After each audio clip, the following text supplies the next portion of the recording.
Are we doing the clap? Right? All right. Yeah. All right. So this is Plightcast number 11. Today is June 28th, and I'm here soloing with Kyrie Elson and Cobaltios.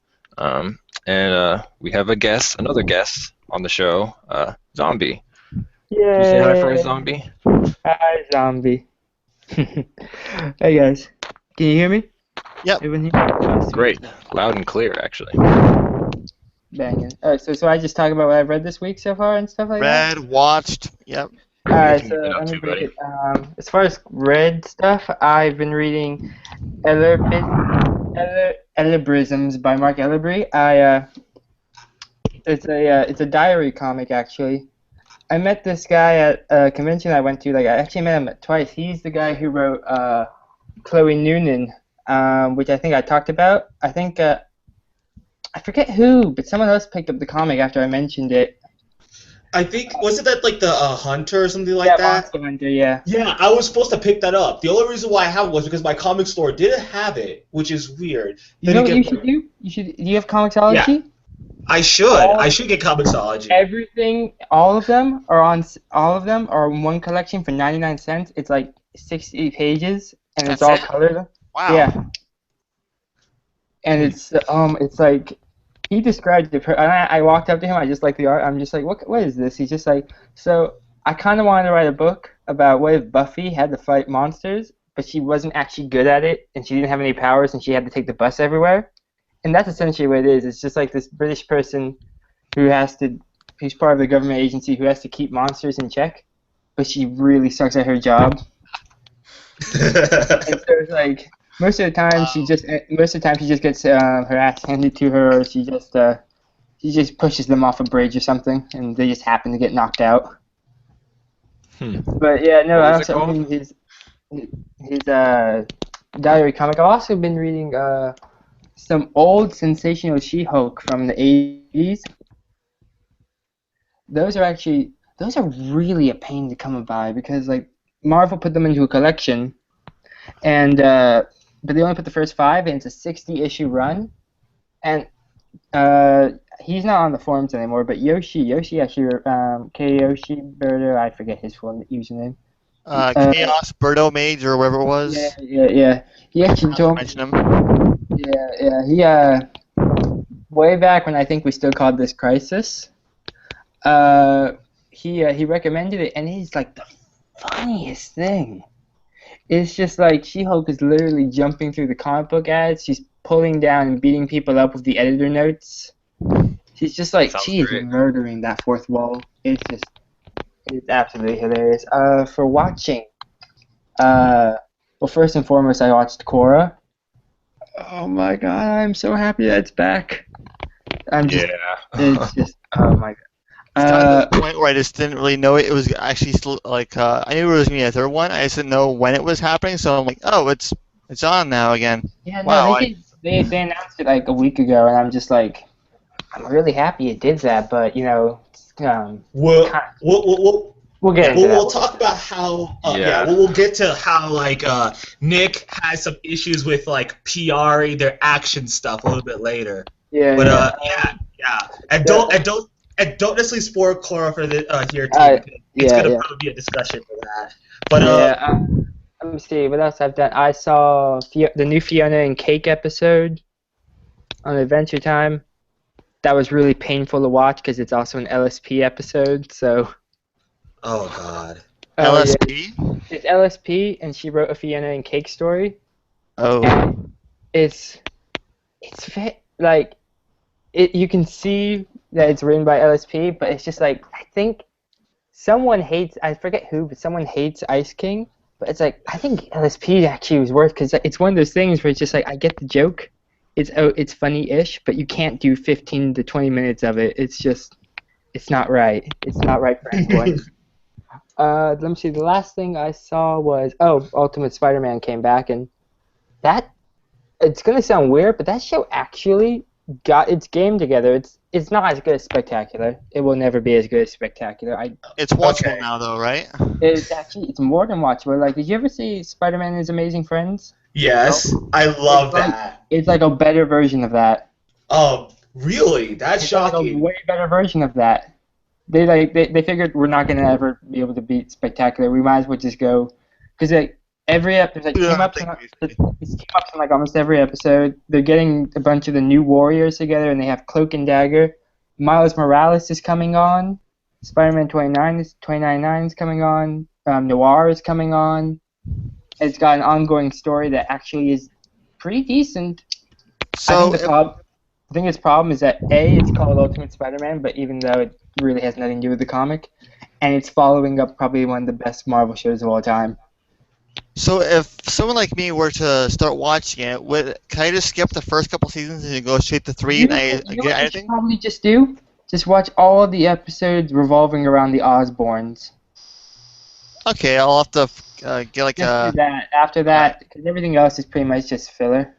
cool. I'll have to kind of figure that out. Yeah. Yeah, Well, like that's good to know. I will say this. I love Spider-Man and His Amazing Friends. It's like it's cheesy like 50s, 60s.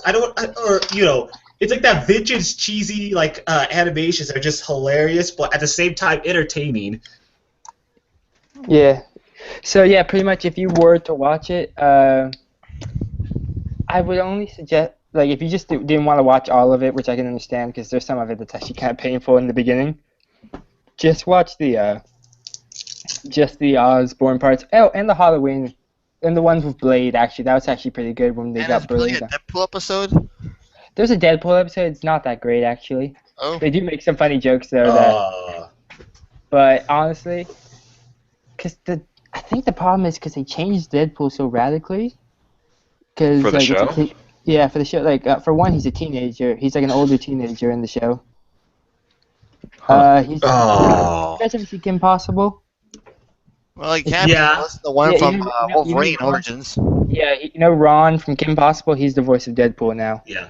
Oh. Oh, okay. It's Well, not I can that. see that That actually. just sounds weird. It's weird. They do make some funny jokes, just like when Spider-Man's just like, "You've activated a booby trap," and Deadpool laughs and says, "You set traps." But besides Oh. that, it's not the best. It's not the best team up episode, but it's actually not that bad. It's gotten actually very good. I'm actually looking forward to seeing more of it because what they're showing off. They're actually showing off characters I actually want to see. They're showing off Cloak and Dagger, Miles Morales, Squirrel Girl, and I'm just like, well, that's kind of what I was hoping you were going to show off when you talked about the series the first time, and I guess it's finally paying off. I mean, it's 3 seasons in, but it's finally paying off. So that's everything I've seen so far this week. Okay. Cool. So Solo, you could go next. So this is probably not going to take long because I haven't really been up to much. I have been watching anime, but none that I haven't already talked about. Just finishing up this season's shows. I've been reading some manga. I finished Medaka Box. The latter half of that manga is remarkably different from the first half of it. The first half is alright, but it gets kind of boring at points. The latter half is a lot more fun to read, in my opinion. I don't know if I'd recommend it, but I would say if someone wants to read it, if they find themselves getting kind of like bored, just I would say hang in there until Kumagawa is introduced, and then it starts to get a lot better. But that's Medaka Box. And then, as I said last time, I've been slowly coming along in Naruto. I mentioned in the Plight that I'm finishing up the Konoha invasion arc, which you might be aware of this, Karielson. Do you know this arc?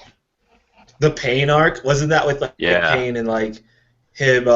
Yeah. I know a bit about that arc, and I know for a fact that that's probably one of the reasons why I have issues with Kishimoto in general.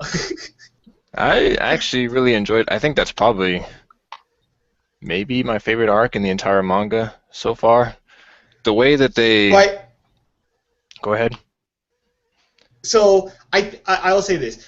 I don't think it's bad. I just think the way they kind of wrapped up everything pretty much like got to me and said, well, that's why I don't. What was it? Too neat or too convenient? Nope. Too convenient. Too. Well, I guess you could say that it was a surprisingly happy ending considering everything that happened. Um, but no, I really enjoyed that arc. And then I've decided to revisit Air Gear, uh, which is a that's kind of a nostalgic manga for me. I never finished it. Um, Uh, I love Air Gear. yeah, I was. That's one of the first manga that I really got into. Like at the time when I actually knew what manga was, and Air Gear was one of the first series that I picked up, and I loved it. I loved the whole world, the idea of air trek and such. I got really into it.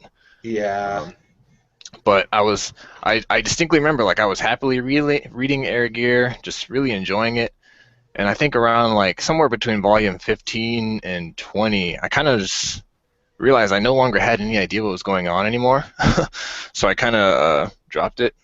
But uh, kind of like along with Naruto, it was around the same time that I dropped that as well. But I've been wanting to revisit both of them, so now I have. I'm still really early. I'm only on volume 3 or so, and there's 36 of them apparently. But I'll finish it this time. Um, and I might actually join you in that. I actually need to like find something I need to read on the plane when I'm going to Los Angeles. So yeah, um, and then that's basically it. I started reading a manga called IO, just the letters I and O.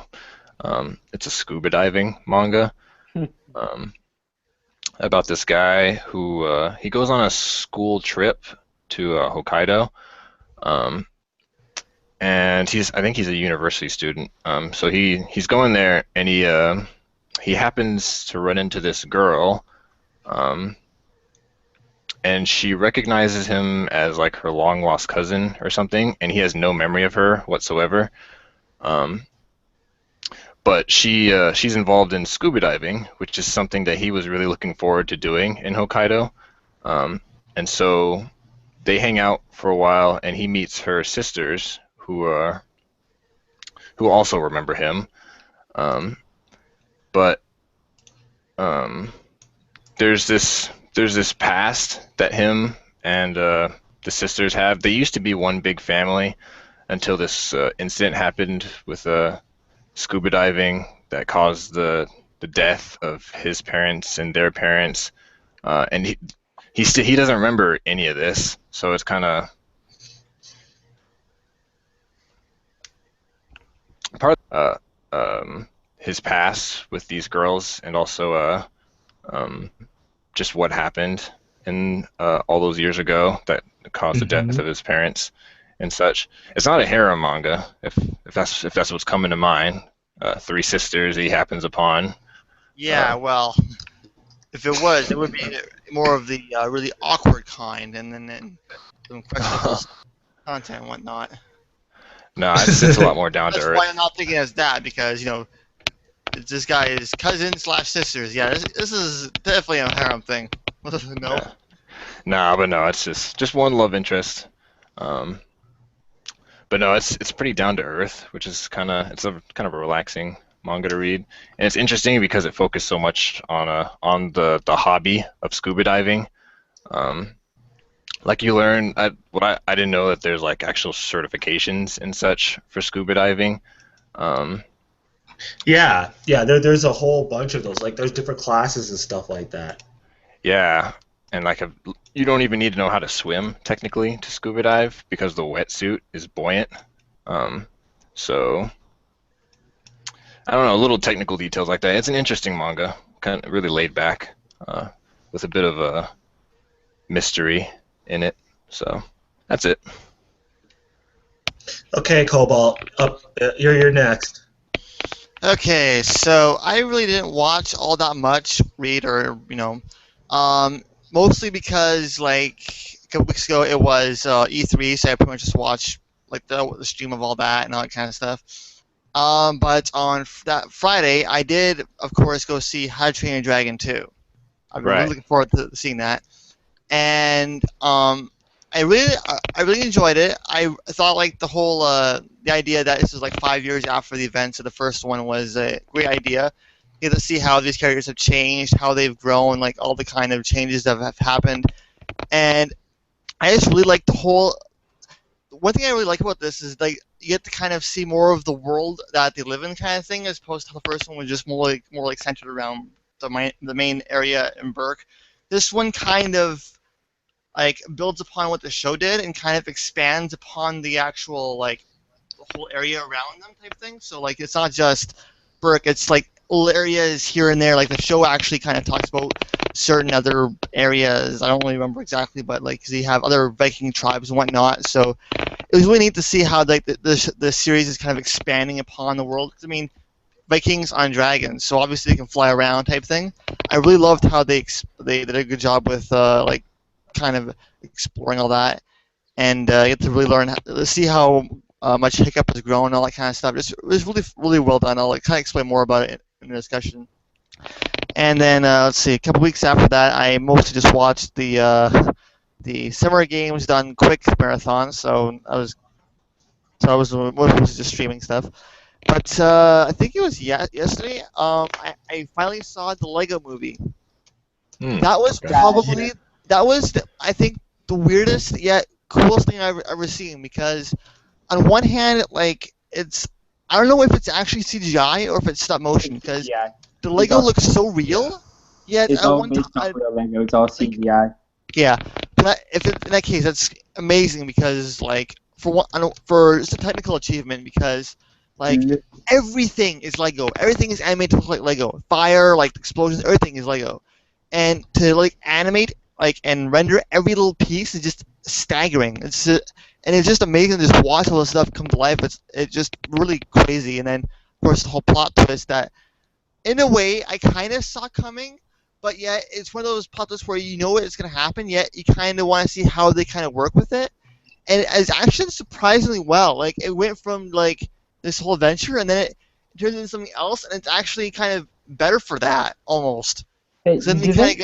you kind of go, wait, this is more like about this is more about the whole creativity aspect over like rigid structure and all that. I thought it was really neat how they implemented that, and also just the general concept of like what it involved. And I like the little nods they did to like all the different Lego collections you can have. I was kind of surprised they didn't have anything else like the Lego Marvel or the Lego Harry Potter stuff. I think it's Which because fine. no, they had Harry Potter. They had Dumbledore. Oh wait, of course, yeah. I'm so sorry. I thought I was kind of thinking it was Harry Potter. Though they had Yeah, but Dumbledore I kind know of the stuff. reason they can't do Marvel is because it's a Warner Brothers film, so they can only. Yeah, I didn't. I kind of thought like, wait, is DC in here? But don't they have Marvel as well? 'Cause I mean, Yeah. they have Star Wars in there, so I Yeah, thought, okay, yeah. maybe But that. Star Wars is like Star Wars is one of those weird things that it's just Yeah, like I don't blame. I don't all the blame rights that. are still like up in the air for everything. You want to know a fun fact about that movie though? Go for it. It's the cinematic debut of Wonder Woman. Is it really? Yeah. Yeah, Oh, he's wow. probably right. You know who does? I know, That right? doesn't The worst surprise part me is, one bit. like, You want to know who does the voice almost of Wonder time. Woman in the movie? The lady who does Maria Coulson and Maria Hill in Avengers. Seriously? Yeah. Wow. Robin Scherbatsky. Robin Scherbatsky is Wonder Woman. Oh, jeez. I think one of the neatest, the funny thing is that because the main character is voiced by Chris Pratt, and the fact that for this August, Guardians of the Galaxy, he also plays the main character, it's gonna be neat to see like him play like two very similar yet different roles. I'm still gonna call him Burt Macklin throughout the entire film. Let me guess, Community? Yeah, no, Parks and Rec. Okay, yeah, I was gonna say because I remember he was from something else entirely. Yeah. So It's a joke that he does. He pretends to be an FBI agent called Burt Macklin. He just ends up, but nah, he's gotten a lot more attention. He's also gonna be in Jurassic Park, the new one. He's gonna be the main Jurassic World? character. Yeah, Jurassic World. damn. Huh, Yeah, so I think once he got ripped, he suddenly became the #1 action star. Just like before that, it's like he's a funny guy, but he's back to be an action star. And then but now that he actually has muscles, he's just like, you know what? I think this guy can act. That's pretty bad, actually. Yeah. Yeah, no, but So, it's like how 90% of action stars started off. I will say this though. Also, one thing that's interesting with the Lego movies is that you could build everything that they show in the movie. well, Like you could, but it would take like something like especially the Wild West scene where Yeah. where you see that massive like rock formation. yeah, That would take a lot of Lego to build. I mean, Oh, it is yeah. possible, but like, dear God. yeah, Even so, that's still kind of notable. And yeah. I'm really curious to know what the physics engine they were running for that movie because, like, if you think about it, it's mostly all like these pieces. So like they'd have to find a way to get all this to animate properly, and you have to like render every piece of Lego. So I actually want to buy this just to see what they did because it's just a part of me is going, okay, how did they do this? Yeah. There's a really you should. I think they play in the DVD, but you can probably check it out online. There's a they do a behind the scenes Oh yeah, thing. I saw that. The feature between all the different Yeah, characters. yeah, That was it's just actually pretty funny. that is like you know who wrote that movie? Um, Same people who did 21 Jump Street. Really? Makes sense. And Yeah. yet, I don't Huh. actually want to see that movie for some reason. So Oh I my don't. god, that is literally one of the funniest movies I've ever seen. It's Huh. oh my god, I can't. In the sequel is they are literally becoming two of the funniest people in Hollywood because they wrote a sequel that's actually almost as funny, if not funnier, than the original. Man, I And want they to That's go. might- impressive, actually. I'll be honest. That's Yeah. actually pretty impressive, considering like some most sequels tend to kind of just try Yeah, to. no, and part of the reason is Wow. because they just go meta for half of it, poking fun of all of the sequels. Like at the very big, I'm not gonna spoil it, but it's like, but no, they poke some. What's this guy's name? Oh, sweet, his name is Phil Lord. And apparently they're Lord making and a Chris sequel Miller. to Lego Movie. Apparently. Oh yeah, Yeah. they, Yeah. For 2017. they announced that before the I'm- movie came out. What? Really? Yeah, they yeah, announced I it think so. a month before the movie came out. Because they believe. Let me see what else these guys wrote. Oh, they also wrote Cloudy with a Chance of Meatballs. Oh yeah, I 1 heard and that was 2. actually pretty good. So I'm gonna have to see that one still. Let me see. So, yeah, no, they're doing. Oh, and they're also the guys who made Clone High. Oh wow! Holy crap, man! Now that's a throwback right there. Like, Oh, they're. like you want to know how old I am? The fact that I can remember Clone High, like that's where you can start to see how old people are. Was that like the early 2000s or something? Or Yeah, maybe- that was early 2000 MTV, okay? Back when MTV was good. Cliche moment, but like, but like that, yeah. Clone High was good. I was just watching that. It's pretty funny. Like JFK is like a nerd, and like Gandhi is interesting, has ADHD also. Oh yeah. Speaking of, they're not just the writers, producers, and directors. They're also the voice actors for some of the characters. Oh, jeez. They are just everywhere. Wow. But Oh well. it did very well, and I have to say I really enjoyed it. So I'm actually gonna put some little bit of faith on what they'll do for the sequel. Yeah. Because they can make fun of what's it called, Mega Blocks and all that. So there's still potential for like some jokes here and there.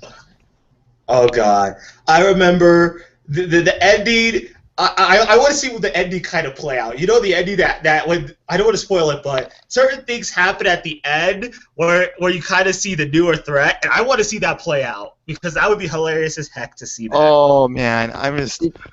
There's some surprising amount of potential for the sequel. I mean, you don't really think about it, but then you kind of go, I wonder, and then it kind of flows from there. Yeah. Have you guys ever seen How It Should Have Ended? It's on YouTube. It's a funny little series of. Yeah, I've seen a few of them before. Have you seen the Lego Movie one? They completely do stop motion. It's almost exactly like the movie. Yeah. I actually have to see that one. That sounds cool. It's so and they get the voices just like spot on. It's Oh, just like jeez. That might be kind of cool.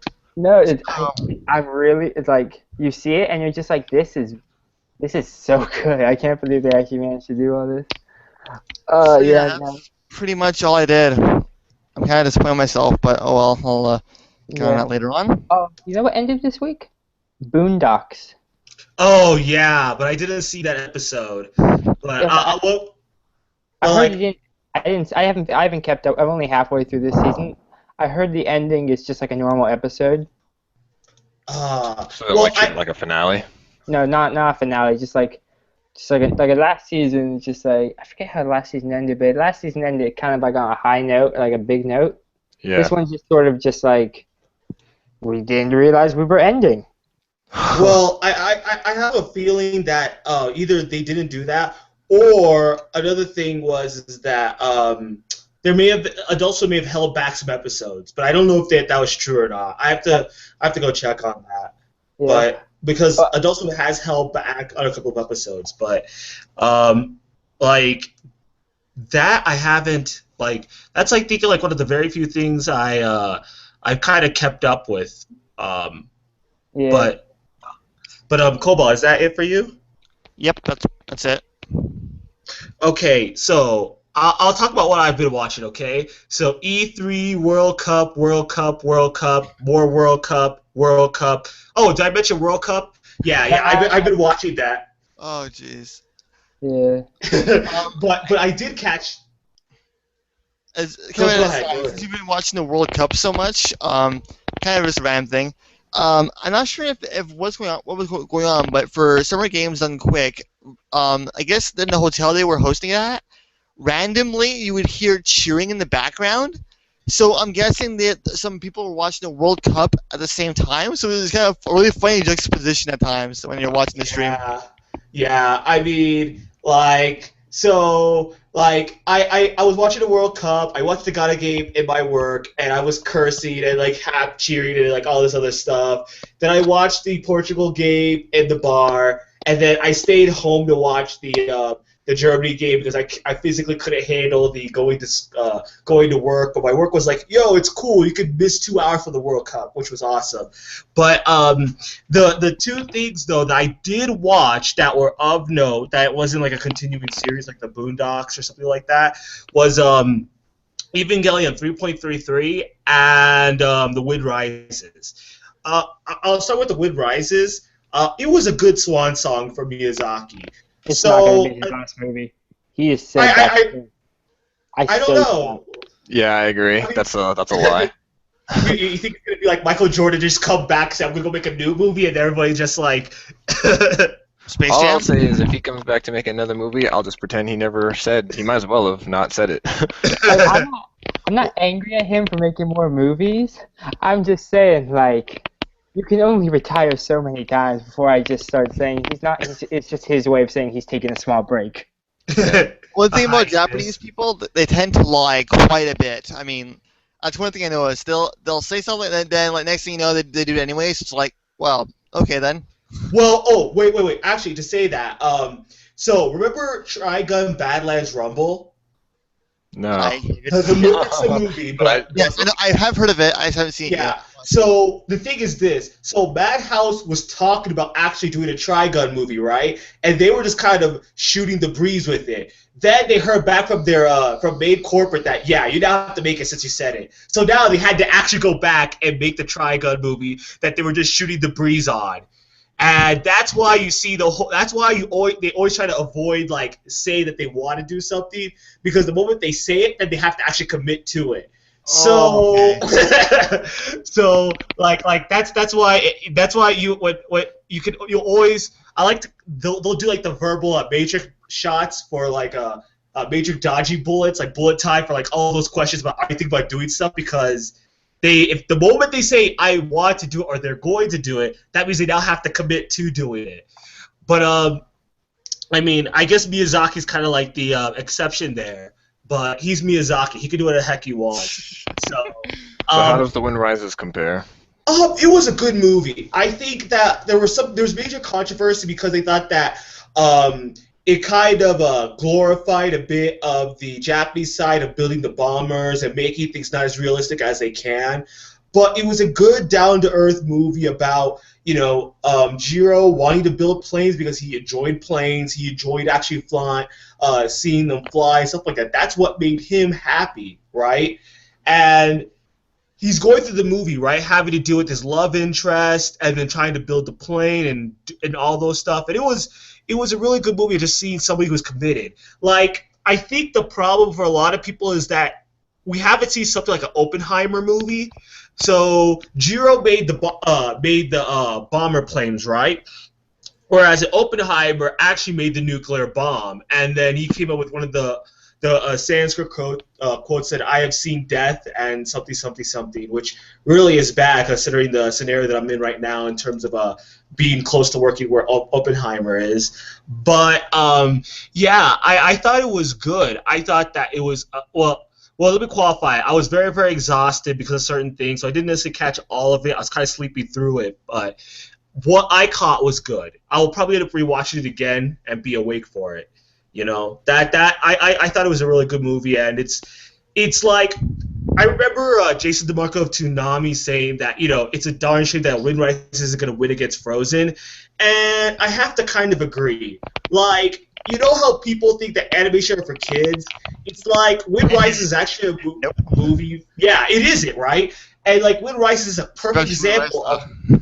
Yeah, but what is it? Wind Rises is a good example of like a general PG movie that's really, really good, that's really interesting and nice, right? But then it lost to Frozen, and let's be flat out honest. As much as I would have loved Wind Rises to win, Frozen just has like money, like, well, they threw snow at it and literally made money off of it. They made money like all the dollar bills are literally snowflakes to Disney and Co. Practically. I think the part of the reason Miyazaki didn't win the Oscars is because when he got nominated for Spirited Away, which I still think is his best movie, he kind of openly said, "I don't want to go anywhere near America." Like he had a very open stance against America and their politics in the war, and he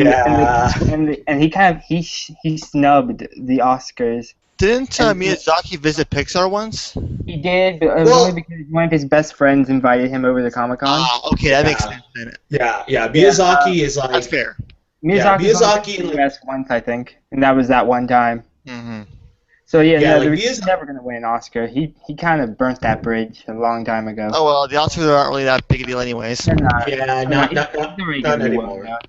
Well, But like, it's interesting because the Oscars, not Oscars, but the Pixar crew. Yeah, that's why you see certain Miyazaki references in Toy Story 3 with Totoro, because their Pixar and Ghibli have been are relatively tight, at least with Miyazaki and one other person. But yeah, Wind Rises was good. If it would have been any other year, let's say this: if Frozen was never released, it probably would have won. I think it would have beaten out all the other ones. Yeah. Well, the more important question is, do you think it's a better movie than Frozen? That's a good question. I feel like it's comparing apples and oranges in that audiences. It is, right? The idea of saying well, would it have won or that's true. I don't know. That's true. I think I will say this. I think that Wind Rises is slightly better because it's more for it was more of a good historical movie of seeing an inventor really try to achieve his dreams, even though in the back end is like the whole war movement and stuff like that. Like I said, if an Oppenheimer movie would have been made, people would have said, "Oh, wow, it's so good." It would have had like this similar conflicts, right? If you mean more as in character development and just having a fun time, I think that's where Frozen kind of comes in, and we'll do it better. Which other Miyazaki movie is this similar to in terms of just what it's about? I guess is it more similar to the earlier ones or to the later ones? That's a good question. I don't know. It actually sounds. I mean, I haven't seen it, but based on the premise, it actually kind of reminds me of Nausicaa in terms of its anti-war vibes. Yeah. I would say it's like a mishmash between his old stuff and his new stuff. His style of writing is more towards his new stuff, but the way he handled animation and the way he was able to present the story was more old school.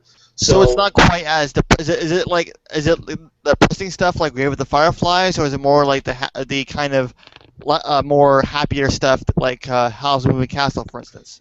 More House Moving Castle, because you can't get any more depressing as Grave with the Fireflies. Yeah. And you should know, Miyazaki's movies, or Ghibli's movies in general, rarely get anywhere near as depressing as Grave of the Fireflies. Yeah. I was making sure. That's a significant exception to the rule. I think Grave of the Fireflies, they were just out to hurt people's feelings. I'm absolutely avoiding that movie, The Plague. I still really want to see it. I just don't have the. No. See, this is what I like you depressing. do. Okay?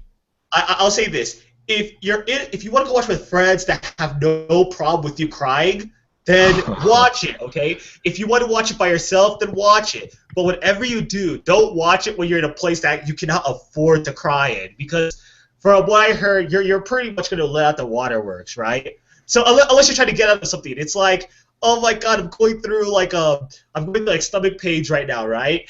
And all of a sudden you need to like simulate crying. Then it's like, okay, just watch like 10 minutes of it, and it's like, what, the stomach pains are so hurtful.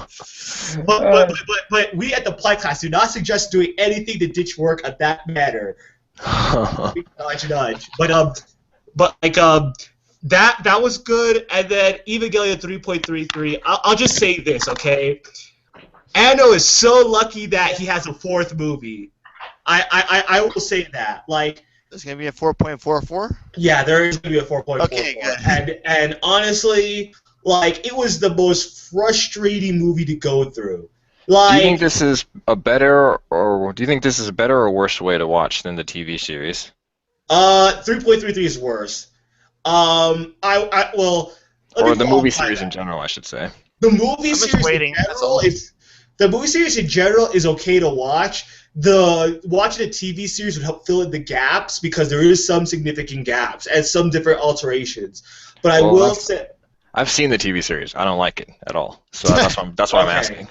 Okay, yeah. Then the movies would help abridge all the other things and get rid of a lot of the other things that you probably hate. But I think the biggest problem was that. Sorry, I had to step out for a second. That's fine. So, like, I think the biggest frustration with 3.33 was that it's like everybody got dumb in that movie. Like, literally everybody got dumb. Like, for the most asinine reason. Painful. Like, Misato tries to, like, so we'll say this. So Shinji, I mean, if you've watched 1.11, if you've watched like Evangelion 1.11 or 2.22, then you should probably go watch this. But at this point, I'm gonna spoil it because it's like 4 years afterwards. Like, it's way past it. But it's like Shinji wakes out of a coma because he kind of let like the third impact happen, and Misato's acts like a dick. Like, she's like, you did all these bad things, therefore I'm not gonna talk to you. It's like, you don't like, she explains it, but she doesn't sit down and say, let me explain to you exactly the events that happened following it. No, she's like, this is what happened, this is it, done. And then Shinji's like, I don't know what's going on, so I'm gonna go act stupid and like say screw Misato, and then go to another place where his dad is. And it's like, oh god, like, it's like one of those bad scenarios of going from like what would have been like a more intelligent way of doing things to a more forced and brute way of like trying to get anything done. And I think that's why I had issues with it, because at the end of the day, it was just not. It's not even like it wasn't fun. Like, I didn't mind the mech action, but like, oh god, I think Eno forced himself to write that. I'm almost sure that he forced it, because if you were to go back and to watch it, he would understand there were better ways of communicating just how asinine Shinji was in like doing half of what he was doing, right? And instead he doesn't do that. And I will say this, it's one of the very few times I've ever felt that something was forced, and especially forced for the sequel. And I think that's the major issue that I had with 3.33, in that the EVA series for 1.11 and 2.22 never gave me the feeling that, oh, we're doing this for the sequel. It was more like, we're doing this and we're having fun with it. 3.33 felt like, damn, I got to do a fourth movie now? Okay, here's something I'll churn out just for the heck of it. Oh, God. Feels Yeah. bad. Yeah. On a happier note, Pacific Rim is getting a comic book and a cartoon. Yeah, I So, heard like, about that. hopefully that actually is, like, better than this. I mean, For Pacific Rim cartoon series, I'm very curious to see where this is going to take place because, It's probably in going a to take way, place. I kind of want it to take place before the events of the first movie, just to kind of get some more exposition out of there, so we can kind of learn more about the whole process of the Jaggers and all that kind of stuff. Let's see how the whole all started up and this kind of like the whole opening scene of the movie. I kind of want to see them delve deeper into that, the kind of you know. You might Um, like Zero Year then. There's already actually Yeah, a I've Pacific heard of Rim that. Yeah, comic. I've heard of that. There's like a comic or novel about the prequel thing. I remember reading it, hearing about it from TV show. So I'm like, oh, that's kind of neat. So, Yeah. but yeah, if they do create a cartoon series, I'm kind of curious to see where it's gonna take place. If possible, like if they are making a sequel, then I would like to see the cartoon take place after the events of this movie to lead into the sequel. In my opinion. Normally I'm like I love animated stuff and animated productions, but I'm not actually that excited for a Pacific Rim cartoon. I feel like part of what made that movie I'm so great indifferent. was the fact that it was live action CG. I don't I'm know. not. I'm not going to be excited to it until I see what it looks like. Yes, exactly. Yeah, I just don't. I'm not sure if an animated TV show could capture what made that movie so great. But the jury's still out, obviously. Yeah, we'll see. There's a. Let me see. Frank Miller did a cartoon. I think about the Frank Miller who did the Batman. He did a cartoon. It was a robot cartoon. It was actually, God, I don't remember what it was, but I think it was about a guy. I think it might. I think if some Pacific Rim is anything like that. Ah, Lord, you give me a second. I'll just look it up. But it was a. I'm assuming it's Megas XLR because, No, like, no, he did not do that. That is way too happy to be Frank Miller. No, no, I wish it was Mangus XLR. God, that was.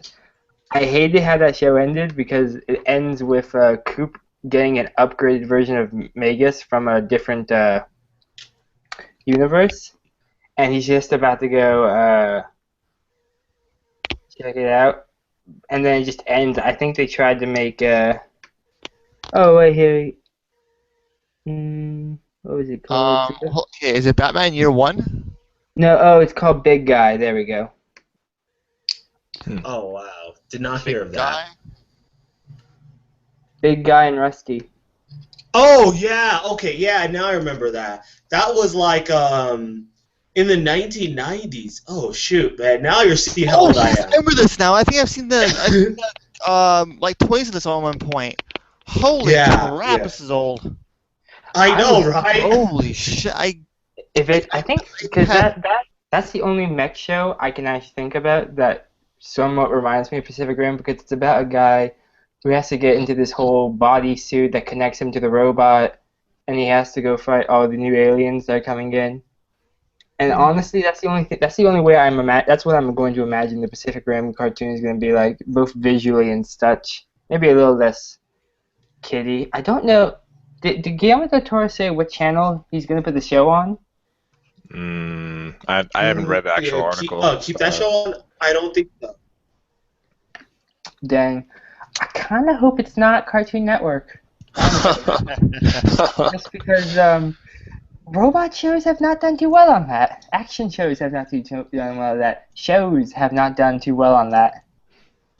Well, okay, let's qualify that. Sir, shows that are longer than 15 minutes have not necessarily done well, unless they're like anime at 7 o'clock in the morning, which is where like Pokemon and like all the other ones are there because they push toys in like video games.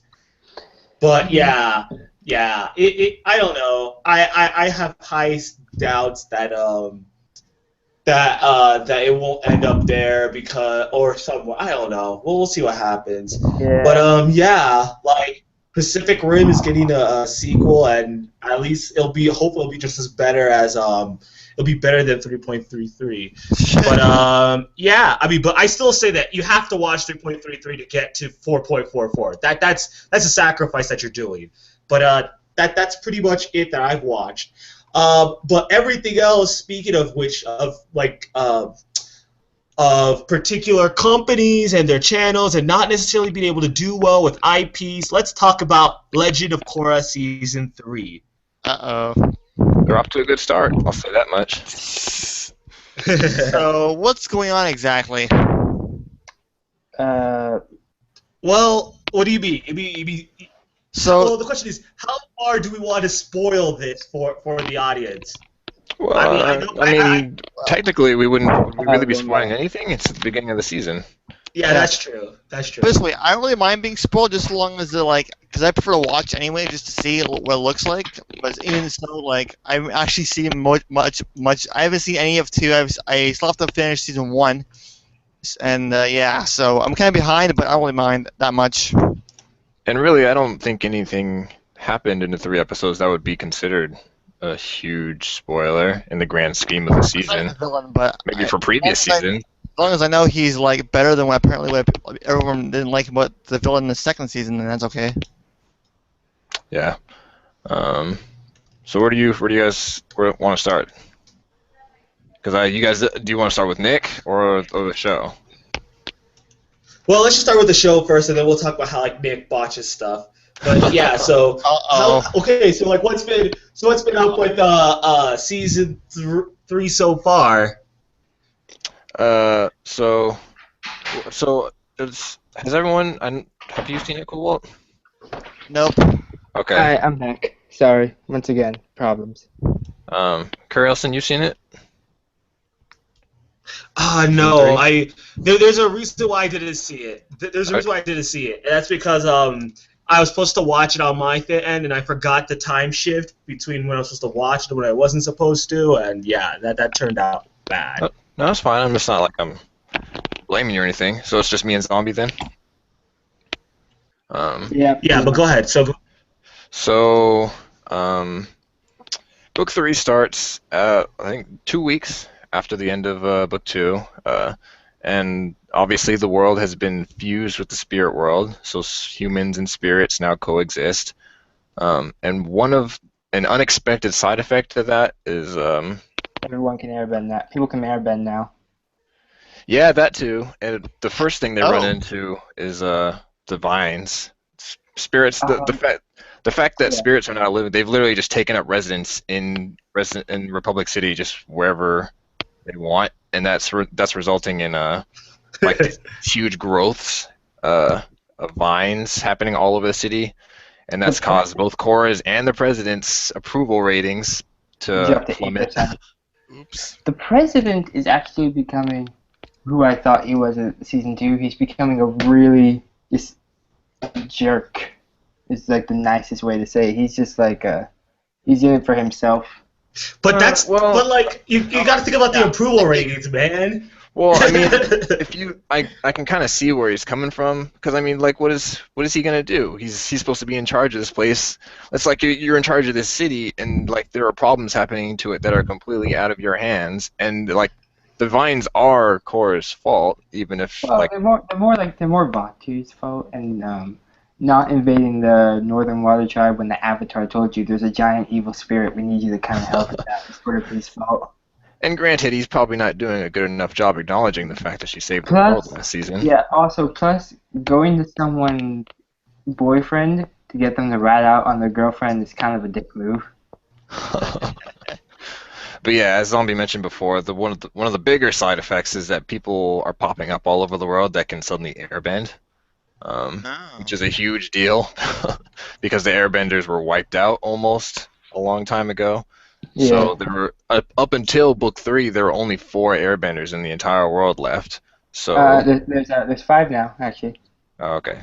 Yeah. Right. You mean anyways, or whatever? Semantic. It doesn't matter. But yeah. So pretty much, it's a lot more like season 1, where they have pretty much a goal, and they're getting it straight from the start. Like season 1, Korra's like at the very beginning, he's just like, "We were going to teach you airbending. We don't think you're old enough." And Korra's just like, "I'ma just go to Republic City." And here it's just like, now there's airbenders. It's like, hey, let's go to Bossing Say, pick up some airbenders. Uh-oh. Yeah, this one's been a lot heavier on the references as well to the previous series. I feel like, because like as these episodes are happening, kind of in the background, there's these convicts that are escaping, like these top security convicts that are escaping from their prisons, and one of them is this woman who can make things explode with her mind. If that sounds familiar. Oh, what's that guy's called? He's the he was that guy. Is he? Yeah, is this kind of like the guy in the other series that Zuko hires to take out someone or something? It's exactly like him. Okay, so, just making sure. In fact, Zuko even mentions it as they're because they're as they're entering the entrance. It's like, this looks familiar. Yeah, Shit. as they're entering the prison to go check on her, Zuko mentions, he's like, this woman, she's a particularly special criminal. She's a firebender who can make things explode with her mind. Ironically, I once hired a guy like that to kill the Avatar. She was like, wait, you did what? This was was before I did my heel face turn. Okay, this is before I got good. Yeah, there's like a quiet moment where everyone kind of looks at him. He's like, something about things were different back then. Yeah. Don't worry, That's I'm what we okay had. now. This is. But Yeah, yeah, that's why we had like Fire Lord Ozai, and like everybody was trying to kill or trying to take over the world, but we're better now, but yeah, they're off to a good start. The stuff with and Tenzin finally took off his shirt. That's something people have been requesting. So, that happened. Oh, boy. Fan service, man. Yeah, because Yeah, but like besides. Well, go ahead. No, you go ahead. Sorry. Well, do you have any comments on it, Zombie? Because I know you're loving the heck out of it.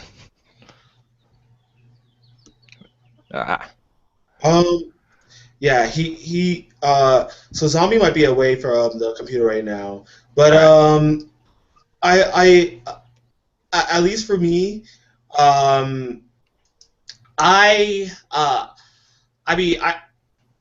oh, okay. Never mind. He has some technical issues going on his mic. He'll join up once that fixes once he resolves it. But yeah, like it's interesting though that at least that they got season 3 and everything has been looking okay so far. But I gotta go watch it. Yeah, I have to admit, it is like Zombie commented, like it feels like they actually have a goal now, and it really does, and you can feel it right from the beginning. Yay! I know, yeah, right? Like season 1, they kind of meandered a bit with the pro bending and such, and I think season 2 kind of had some of that going on as well. But like right from the beginning, I don't know how long they'll stick with it, but they have something that they're working towards, which is nice, and it involves them traveling around the world, which is even better because they've been stuck in Republic City this whole time.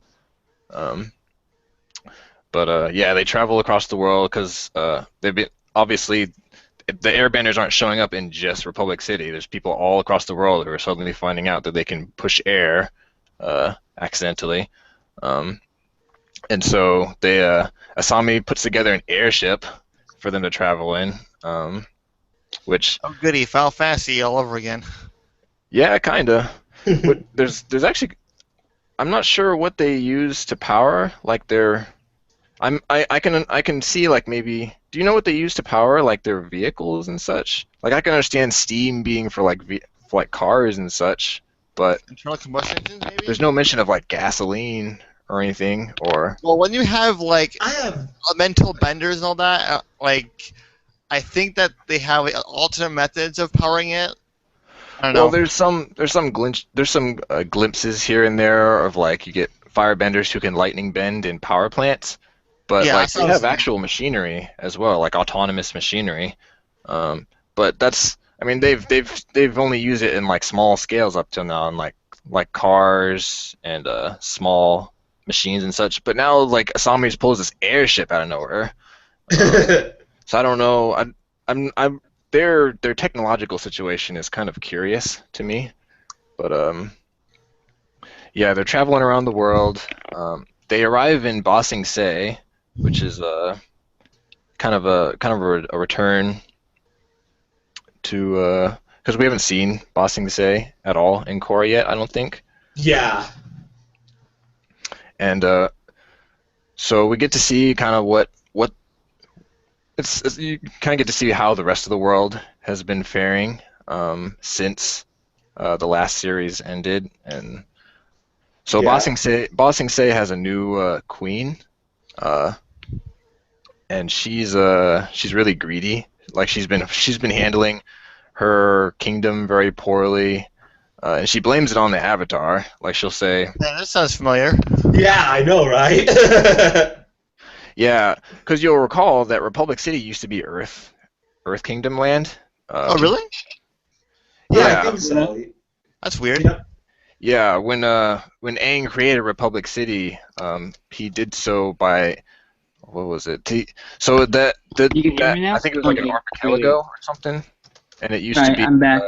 Oh, he's here. So you can Alright, explain this probably better than I can then. there's a. Have you guys read the Avatar comics? Nope. Sorry. Okay, so in the Avatar comics, in the first one, The Promise, Zuko and the Earth King almost have a second war over a city, because in that city, you're getting Earthbenders and Firebenders, and some Earthbenders want Fire Nation out. Some Firebenders are just like, we lived here for like 100 years. Why are you kicking us out of our homes? And so, in the end, Zuko and the Earth King come to the conclusion that neither of them really have any ownership over this land, which is now just like a hybrid. So what they do is they decide to make it its own nation, and that's what the Earth Queen is really pissed off about, Oh boy. because essentially the Earth Kingdom at the end of Avatar did not get any of their did not get most of their Earth territory back that the Fire Nation took away from them. The Fire Nation just lost most of it. Oh. That's what Yeah, Republic. because it was the Fire Nation had it. They took it from the Earth Kingdom originally, right, and made them into colonies. Yeah. Yeah. And then the Earth Kingdom didn't get those colonies back. They just became neutral. It didn't get most of them back. It got a bunch of the new ones back, but the old ones that Zuko's grandfather took over, those became their own country. Republic City. Yeah, Republic Oh. City. Actually, no, not just Republic City. Republic City and a whole bunch of other places. Oh, okay. Republic City is just the center of the United Republic. Oh, so political territory issues. Yeah, so Yeah. Chicago. Now we're about- into Dynasty Warriors shenanigans. What'd you say, Cobalt? I said now we're into Dynasty Warriors shenanigans. Yeah, no, it's a really crazy. So, I had to go away to fix this stupid mic. It's also 11. It's also half till midnight over here, so I'm not getting it. But did you guys talk about the new yeah. bad guys of the new season? The new what? The new villain? Oh yeah, that's what we've been talking about. Well, I kind of mentioned them. Oh Are my you talking god. about the convicts? The convict. Oh yeah. I'm not gonna spoil what the other. I'm not gonna spoil the second villain, but the secondary villain. But yeah, the convict. Oh my god, those were such good I remember how much I loved the animation fight scenes in this series. They're just so well done. Well, it's weird. One of them, he does like this flaming rock shuriken. I don't know. I think he's moving the rock so fast that they're actually starting to heat up. Yeah, because I was like, is he firebending and earthbending? Because like when they're breaking this guy out, the guy who's doing the breakout, he hands this guy like 3 rocks. Like that's all he gives him, and he picks them up and he just starts rotating them really fast, and it turns into like this really like the shuriken shaped thing that he uses to slice his way out of his prison and then just start owning people. It's But yeah, it was weird. I was looking at that. I was like, that shouldn't be possible for an earthbender. But Yeah. They are. I think they can always just like magical hand wave what can and can't be done. What I was a little confused about was the guy who just picked up airbending. He's at Tenzin level good at airbending. He's like the only time we've ever seen anyone fight that well with airbending was with Tenzin at like I don't know during like season 2 or 1, and Yeah. he's only had that for about a day or two. Yeah, He he's must have been just fiddling around quite a bit. Then he's like, "Ooh, I have this now. I wonder what I can do." And he's like, "Uh-huh." He literally well, it's not takes he's not just fiddling around. Like this dude's he fights like a master airbender. Must already be fighting. Like he must already be good at fighting to begin with. So then this is just an extra little thing he can use now. So maybe just combine it with it and just mess around with it. See what it came out. Maybe. I don't know. He's It was he's taking down White Lotus benders like yeah. single-handedly with something he And in just close picked up. quarters as well, which airbenders aren't supposed to be. Airbending as a style isn't supposed to fare well in close quarters. But he takes them. It's like 3 or 4 on one, and he takes them all down after having airbending for like only a day or so with no teachers or nothing. Pretty impressive though, I have to say. Yeah. It's kind of crazy. But Yeah, Yeah. it's gonna be a fun season. it's sort of looking like it. Yeah. And funny I enough, feel- one of the dudes who got airbending was Tenzin's brother, the guy who couldn't do anything really before. Oh, that guy. He's one of the first. He's actually how we figure out that people are, because I think he's like one of the first guys who gets it. Yeah, he's learning he could only airbend when he's in physical danger, so he's asking people to throw things at him. Oh God.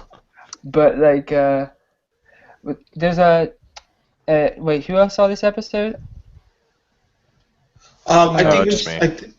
Oh, Yeah. I think it's you and Philwin. You know the slacker, right? The slacker the slacker airbender who didn't want to he didn't want to come to the air temple. Oh, the guy who lived in his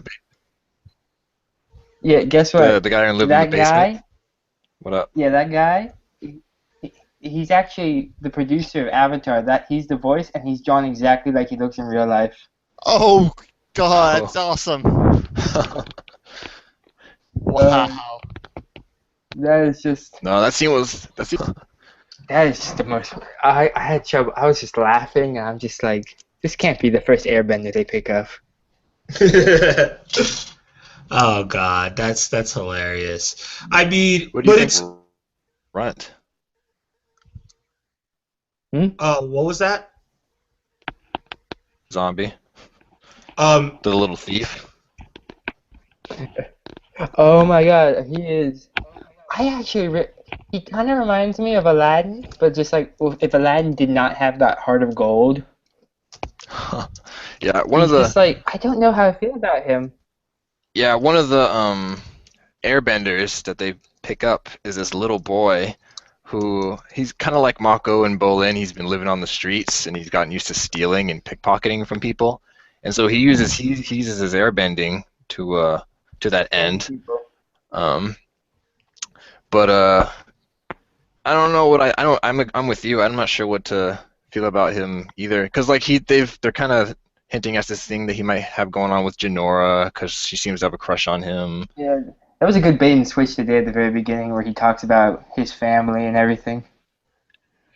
Do you would think that was all a lie though? Oh, I'm pretty sure most of that was a lie. Hmm. So his parents. So you think his parents are alive then? No, I think his parents are dead, but I don't think the thing about them dying for him. I think they may just. Oh yeah, the whole thing with the outlaws and such. Yeah, Yeah, I think they never actually met his parents. He just made up a really good story why he never met them. Yeah. Yeah. So I do. Did you? I don't know if you all saw this in the forum, but the apartment that Bolin and Mako. Yeah, I saw that actually. That's a really nice touch they put in there. Yeah.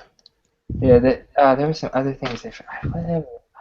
I'm trying to remember everything they put in there. My avatar senses are like tingling. Between this and the last series. Yeah. Because they're putting a ton of references. I think there's like a theory that Zuko's dragon is actually just the offspring of the two last dragons. Well, Oh, yeah, you might be right. But at least, what was it? At least they've been having fun with it. I mean, I will say this. At least this season looks like they're gonna do a lot more, which is good because at least then Nick will have to like promote it more. I mean, they haven't really been. I mean, everybody kind of knows about this, but they pretty much just sprung it to everybody that, oh yeah, Avatar's chorus could be back next week. Okay, cool. And it's like, wait a minute, what? Yeah, like if you guys hadn't told me, Yeah, I by probably the wouldn't way, know. And then a few days later, it's just PS Platinum is making a Korra game, so whatever. Yeah. Yeah, and this is kind of all that like, that was the worst kind of announcement. It was like a 30-second animated, not even in-engine teaser, by only on IGN. It was an exclusive for that. It was such a weird announcement. And then it's just like also 3DS, I think so. Whatever. Someone's making it. yeah, 3DS is apparently an RTS or something. A strategy RPG.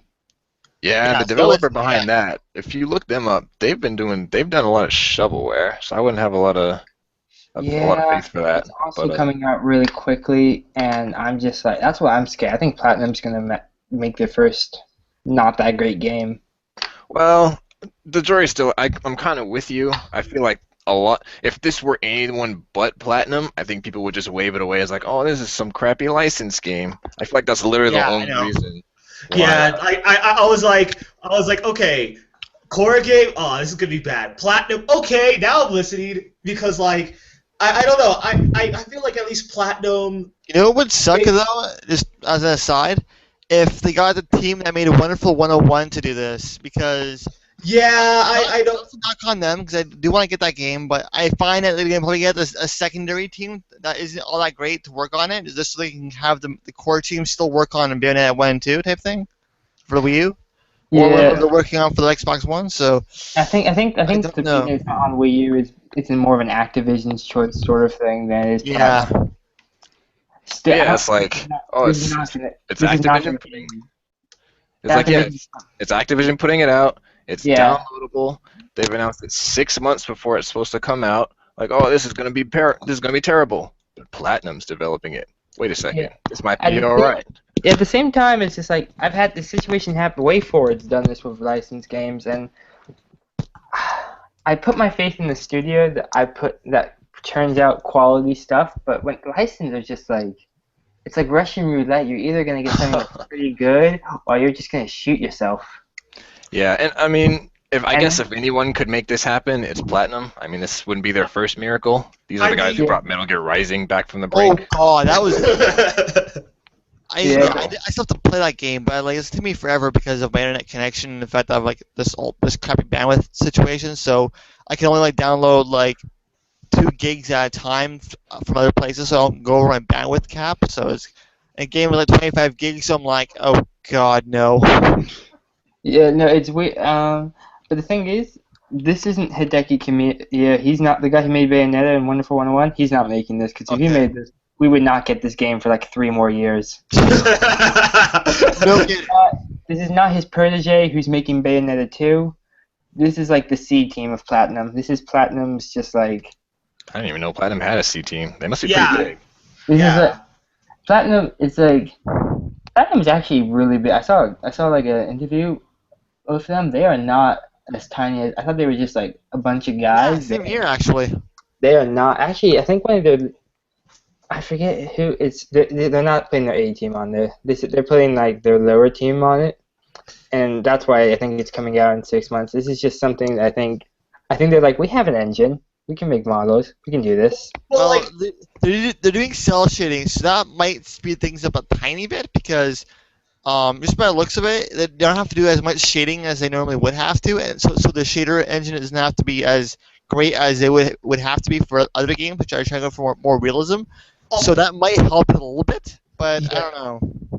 Honestly, I think Avatar, if it needs a game, it needs a fighting game. Yes. Like a 2D fighting game? Yes, like a 2D fighting, or like one of those 3D Naruto fighting games. That, But like, actually, that would probably be really cool, actually. I'm not sure how they do the whole bending actions, but they could probably make it work. they could They should probably have just gotten CyberConnect 2 on it. You can probably just rip it off Naruto, like where Naruto games just have like chakra, you have to focus it. You can just replace that with chi, and people who don't bend can just like hit harder or move faster. But like I was like, at least for me, the way I looked at it was this, okay? All you have to do in a way is grab some writers and write a good story, right? And then just use the Bayonetta engine for like a lot of the combos. Just make sure that now instead of having to do some of the more like long range distances with like maybe with a couple of other things, you just have to mix it up with like air bending and like all the other stuff. Then again, it's easier to say this than to actually do it. Like as a programmer, I know that it is completely hard to say, oh, it's an engine, just throw it on there and it's all good.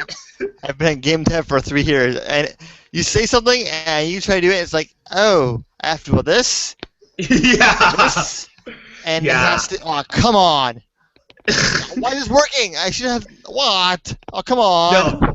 Like, Cobaltios, that's what we call development scope, where it just keeps on expanding and expanding until they realize, oh crap, we have to ship it now, and then they say, okay, just start cutting out everything. But but yeah, I mean, I think I hope that at least looking from what's been happening is that Nick will treat it better, that the Platinum game will go well, that the TV series will go well, because I think. I mean, if anything, from what season 3 was going on with, it looks like we're gonna get a really good season out of this. So. Yeah. Oh, there's something really funny. I saw someone tweet at Nick, like this really sarcastic. Hey, let's just all give Nickelodeon a big round of applause for all the advertisement they gave for Legend of Korra. I don't know if the person who's running the Nick Twitter knows sarcasm, because they posted a hand clapping gif in return, and it's just like, oh god, wow. Or maybe they knew and they just played it as, oh, you want to be sarcastic, huh? Okay, we'll play with that. Maybe like the more we complain, like the more they're just gonna like mess with it. Like now that I think about it, like season 1 we got 1 episode at the beginning, season 2 we're getting 2, season 3 we're getting 3. I think by season 4 we're just gonna get 4 episodes. And then we're just gonna just like hold it off for like 2 months, and it's just like, I don't know if they really want Korra or not. It's just act like it. Yeah. Yeah, no, they need to get their advertising together. At least for Korra. I mean, everything else they're pretty well at it. TMNT they're pretty good at it.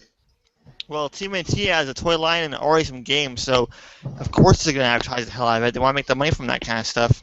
Yeah, that's true. Which is kind of the thing I don't like about the way the U.S. treats cartoons and whatnot, because they're treating it like an advertisement thing, when sometimes you don't necessarily have to do that all the time. I mean, sometimes yes, sometimes you really shouldn't. But like... Avatar? Go ahead. I was gonna say, but like, see, we're not like Canada that can actually like, throw money at cartoons and say whatever the heck with it. We have multinational corporations running animation. Like, okay, yeah, that makes sense. I understand all this. It's just no. I agree. I'm not like comfortable with. I'm like, oh, come on. I agree. That's the only reason why I think Adult Swim is like the best animation company, because they don't necessarily need to push as much stuff as possible. But that's to adults, so. The funny thing about Avatar is that the guys who made Avatar, they hated the idea. Every time Nickelodeon tried to make them push a toy, they hated it. Actually, in the first series, the episode where Sokka gets his sword, Aang gets into this huge, big, like, overdrawn thing of armor. I saw that. There's a whole joke on the whole thing with, like, characters. When the Nickelodeon told the creators they had to make Aang an armor so they could sell more toys, they sent Nickelodeon a drawing of that back.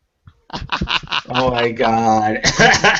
And that's good. You want to know something else? If you look closely at Aang's like knee pads, you see the 2 demon dogs from Legend of Korra Season 2 that she walks into on the mountain. Wow. Holy crap. That show is just so much. Every time I look more into that show, I just see more and more like things I did not notice. It's just like they put way too much. But it's like those little things like what was it? Spirited. Oh yes, in the Wan episode, That one is there's a joke about Spirited Away. It's not, One. yeah, in the Juan episode in the season 2. Oh, okay, I haven't seen that one yet. Yeah, it's the best. Oh, it's actually the best episode in the series, all of them. Oh, jeez. Okay. It's modeled off Miyazaki movies. So they have these spirits, and they've drawn to look just like a scene in Spirited Away, except they all go into an oasis. So it's Spirited Oasis. Oh God. Huh. But Now that I think about that scene, that makes sense. No, and you see this, and someone I forget where they put a comparison to, and it's drawn just like another scene in Spirited Away. holy crap, that's wow. Yeah. See, I think that's what makes Korra get better. Like they have to throw in more references and more like direct homages to things in order for it to get better and better and better. That's what the glowing guys and that's what the Avatar state's like. The Avatar state is actually based off Gurren Lagann. Really? Yeah, that's what the Huh. glowing guy, Fooly Cooley and Gurren Lagann. That's what inspired the Avatar state. Makes sense. Wow. Like, Well, I can the understand. I can understand. end of Fooly Cooley. Yeah. That episode where he gets the power of the Pirate King. That's where they got the idea. That's where I think one of the creators is just like, we need the glowing guys. Okay, that makes sense. Yeah, I forget where, but they mentioned they made the entire writing crew sit down and start watching Gainax TV shows. Yeah, before that they started on. honestly, I think, Really? Yeah. yeah, I think they mentioned that. Like, I think it was one of I remember reading that somewhere that they went like made him like watch like different anime shows, stuff like that. But I'm not surprised about Gainax because like they usually tend to say, okay, screw it. If we have either, it doesn't matter if we have budget issues or not, just go crazy with it, and they usually do. But I think the craziest now has gone to Studio Trigger. So Yes. well, Oh God. I say, well, okay, I say this, but remember, Anno used to work at Gainax, then he left, then it got crazier, and then Studio Trigger left. So we're gonna have like, I guarantee there's gonna be some ridiculous like team that's gonna have the most like off the wall concept, make it so well, do it so well, and then just entropy out of it, and you'll just have like this forever churning more crazier studios and more crazier ideas. I have not seen Kill la Kill, but I did see something. I really have to In watch Kill la that Kill? series still. Yeah, I'll watch it when the dub comes out. In Kill la Yes. Kill, on the news each, I have a sub, but I'm like, if you look closely into the background of one of the characters, there's 3 characters who look exactly like Mako, Bolin, and Korra, and they're all standing next to each other right behind the main character. Oh gosh. What? I need to watch. Yeah, no, I need to go back and straight up, it's almost Holy identical. shit. I don't You're know. talking about Kill la Kill. Crap. How they? I think I have it somewhere. I'll probably just post a link in the chat. That's insane. Hmm. Yeah, but no, that show, I love that show. Like, there's just so many weird references. Like, they snuck a Coming to America reference in season 2. I don't even. Wow. That scene where Bolin installs a hot tub and Mako just walks in. That's almost a direct reference to Coming to America. Like someone put. Jeez. for America. Okay. Oh god, I actually know that scene. But yeah, that's crazy though. Oh wow, I always like it when man. when the cartoons will reference stuff from like actual movies. They kind of go, wait a minute, this looks familiar. Why? And they go, oh my god, they did that. Okay, I put the link in the chat. I gotta see this. Oh I gotta god. see this now. Yeah. Yeah, I gotta see this. Oh god. Oh yeah, I That's did not crazy. realize that. Oh shit, I remember that. Oh Yeah. god. Oh my god. Oh god, that's crazy. That is But that's the But best like, kind of at homage. least, yeah, I'm glad at least for the most part things have been.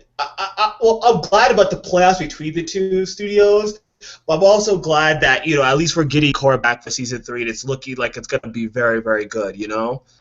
I think it's because like season 1 was just supposed to be a miniseries. It was supposed to end after that Yeah, last episode. I was thinking it kind of like they had this whole thing, and then they're like, oh, we have to keep this going. Yeah, And then, Hey, what do we do now? because the then, like, mom doesn't feel like a one-season villain when yeah. you think about it. Yeah, but then like season 2 through 4, it's like season 2, like they had to do the thing of starting a new story, but at the same time continuing the story they never meant to continue. So I think season 2 was just a sophomore slump, and now we're finally getting into, because like if you look back at season 1 of Avatar, the first couple episodes are actually not that great. Oh yeah. But Yeah, Well, like the you first mean few, like it didn't before get they going. It didn't get like good until like much later, and then season 2 was very good, and then season 3 was amazing. So season yeah, 3 season is 1 like was actually, kind of eh. but like yeah, season 1 I think doesn't get good until like halfway through when they start Yeah, actually making progress. Because they're just messing around for the most part. But it's good. It just doesn't get like to the point where I say, yeah, this is why it's the 12th highest rated show of all time. I think it's best partly because of seasons 2 and 3. Like whenever anyone ever mentions Avatar, it's always to do with Toph. She's always mentioned in part of it, and so that means season 2 and 3 are the ones most people will remember. Yeah, Yeah. I don't think anyone Also, ever tends to mention season 1. It's always season 2 and 3. season one's like season. The only thing I always forget most of season 1, except when they get to the water tribe. Because Yeah, same that's where here. it actually is just like, because that's when they actually start doing stuff. That's when Katara calls people out on their sexism. That's when fights start to happen. That's when the Avatar state becomes a thing. Yeah, and Yeah. to me at But least, season one had one of the better fights in the series yeah, between Katara and Zuko. That was an excellent fight. Wait, that was season 1. I'm trying to no, remember this. that was season 2, I think. Oh wait, no, which? No, it was season Oh, I one remember that. I between remember that. Yeah. Katara and Zuko in the Oh, That water was the fight. one they really fucked up in the. Should I mention the movie at all or no? I've What? never seen that season. uh, Like, uh, yeah. I guess Yeah. that's a Oh, no. I remember. yeah, let's Okay. That was just like, forget about that. I don't want to yeah. remember all the crappy M Night Shyamalan BS Oh that. god. I'm gonna have to actually mention that movie. I'm over. Like a month ago, I went to London Comic Con. By the way, if you have a fear of lines, never go to Comic Con because that just like I Makes hated sense. lines. I just hated. So I met Shayshel Gabriel there. She did 2 Avatar things. She is the voice of Asami Sato, but before that, she was the Princess Yue in the Avatar movie. Uh, oh, Oh that's wow. awkward. Yeah, no, there's No. an interview I saw about this, the way she got the job is she just met the 2 creators at a party, and she did everything she could not to ever mention that she was in that movie. They didn't find out until after they gave her the job. And they're like, okay, she's doing a good job of making this character. Let's just go with it. She can do a better job than she did before. Let's just ignore that last role. No, like they didn't find out. They didn't know she was in that movie until after they started recording with her, and it's just like, well, you're stuck with me now. huh. Well, Wait, I you have said to give props to her though. Tupac. Actually, well, I have to give props to her. At least she moved on from that role. I don't know Thank who God. else. Yeah, I don't know who else from that whole entire movie has actually been able to move on. Like, Yeah. Let me just check the actress things. Actually I do think I just like a couple of people who did. I think what's her name? I think Nicola Peltz, who was in who I think she was Katara. I think she's in the recent Transformers movie. Let me check that. And I know I I know think the guy who did Zhao is I think he's still on the Daily Show.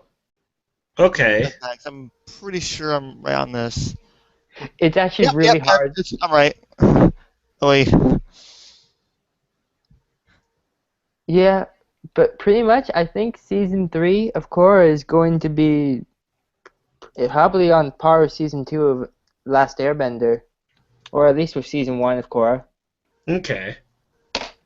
So, yay, it's back. It's gone for next week. It's not. It's weird scheduling again. Well, mainly because of 4th of July. Yeah, That's it. Yeah, 4th of July weekend I've where. not been in the U.S. for 4th of July in like 8 years. I forget it's a holiday sometimes. Yeah, yeah. But besides that, just one thing I wanted to talk about real quickly. before going into how you train your dragon. So remember in Polygon where they were talking about the Destiny video game and how that one person from what is it, Dirt Cage or something Peter like that? Dinklage. Yeah, Peter Dinklage was like voice acting. He wasn't really that good. Everybody was like, they were like, "Oh, he's supposed to be emotionless in the VA." I want That to get wizard your came from the moon.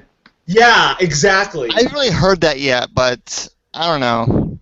Like, I want to get you guys' take because what I was telling people is that you don't have to be, you don't have to put emotion into something to be emotionless, right? With voice acting, you're supposed to actually be able to project that emotion. And Dinklage was like just looking like he was just reading the script line over and over, you Yeah. know? It was not his best role. Actually, wait, I have the perfect image I made for that wizard came from the moon. But yeah, it was just not, yeah, It was not the best though. Oh God. yeah. Speaking of which, like I know this is kind of speaking of which, on that game that you just posted is actually on the 3DS eShop now. It's a 3DS game. I have the original. I'm looking at the original right here. I never beat it. There's a stupid boss battle, and I have to. And like, my little robot kept getting destroyed. And I'm just like, I hate you. It's a good game Yeah. though. Is it at least a good game though? Like overall? It's more of a. I think it would be a lot better if it had better controls. I don't know. It probably does look Well, it's like a first-person shooter, right? I- Like those, Yeah, I think someone told me that first-person shooters on the 3DS, you can't use a stylus. You have to use that little thumb stylus. That I think Oh, Metroid yeah. I'd Prime. rather not. It broke mine. Yeah, No, I played Metroid Prime Hunters with them. it's Like more of it's more of a seek out, go through panels sort of thing. There's a lot less fighting. It's actually when the alien pops up, it actually does get a little intense, but I would not recommend it. Some All people really liked it, but it's just it Well, looks if really it's nice. still in the eShop, I'll try it out. But yeah, Oh yeah, just to clarify, that game is called Moon. yeah, it's So- the Moon, and Yeah. apparently the 3DS version is called Moon Chronicles. Apparently. Oh yeah, I should probably tell this because no one's gonna be able to see this. For those who can't actually see the image, I made a little Gandalf inside the main character of the moon. So because So it's literally a wizard came from the moon. Yeah, we'll get the images up for the Plightcast, so I'll make sure to put that there. yeah. But like, yeah, it's like people don't tend to understand that. Like, well, as a person that's watched animation for like the past decade, almost decade and a half, I have to say something. When you're a voice actor, you're supposed to put emotion into it, even if it is emotionless, right? That's why, like, I tell people, like, if you want to hear a voice actor do something really, really cool and sound like, you know, menacing or at least like emotionless in the sense of how you project stuff, like I always say, like, listen to Howard Parker and his his Toonami promos. Those are awesome. Like for an AI, for instance, what's it called? Like if you've ever heard of the what was it the non-auto-tune versions of the GLaDOS like takes, they Yeah. sound somewhat different. Like there isn't much emotion, but you can kind of tell like it's just trying to explain stuff. Like I can't really make an example, but like when I heard of it, I'm like, oh, this is kind of different. Like the auto-tune does kind of make it kind of monotone. It is, but it isn't. It's kind of weird. Yeah, what do you think, Solo? I've heard the line and I get what they're saying. It doesn't really bother me.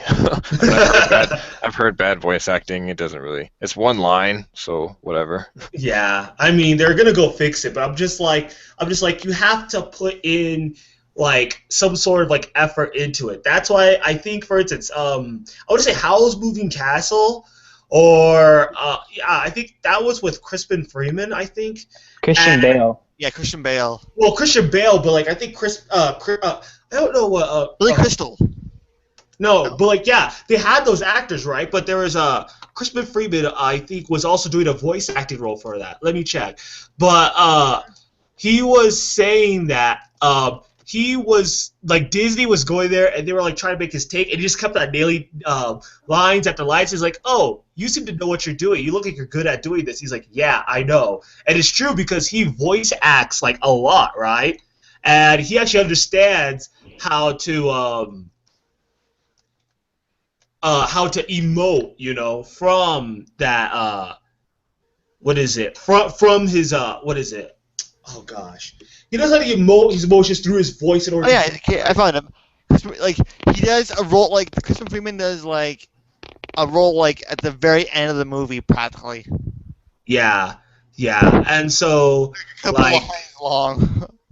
yeah, it was Howl's Moving Castle. Yeah. Yeah. Like he did do like what was it? Like he did those lines, but like because he was good at doing voice acting, and because he had that training and understood how to project, emotion into a role. That's what I feel like people don't tend to understand when it comes to voice acting. Like it's a real hard thing to do for a lot of like regular actors. It's handicapped for them, right? For those that know what they're doing, it's good. I want to say what was it? Like an interview uh, that from the Futurama voice actor. Oh Billy god, Crystal.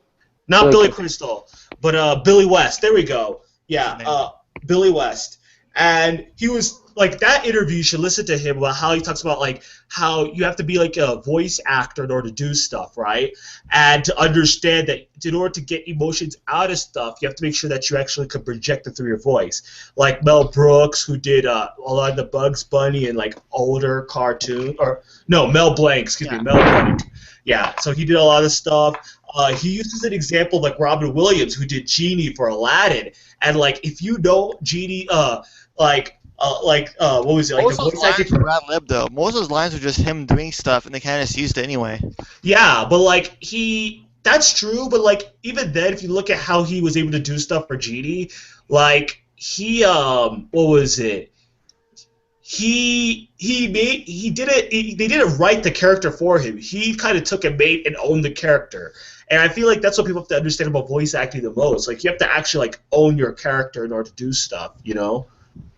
Yeah, I actually have a pretty high tolerance for really bad voice acting. Yeah, same here. So, like the whole like storm over people like being outraged that this one line was voiced so bad by this guy we expected better from. Like all these, Like, I don't know. I I don't love really. I No. love the House of the Dead stories. Like I legitimately am interested in it, and those voice it's like, gee, you got shot. No. Oh yeah. I have such a soft spot for bad voice acting. That's why dubs never like dubs can What was it? the only dubs I've ever seen that I hate are fan dubs because they're just like they're the same quality as like the dubs you would get in like the 1960s. Just, like So for bad dubs, there is a game that Server Games Done Quick played, and it's called Metal Wolf Chaos, and it was a donation incentive specifically because they wanted to hear how cheesy the dialogue is. Yes, it's bad, but it's so bad, it's absolutely hilarious the way it's delivered, and you can't help but laugh and enjoy it just because it's so bad. yeah, the Metal guys Wolf Chaos, we should note, is the most American game that never came to Yes. America. and the reason they never sent it to Because America. I am the President of the United States of America.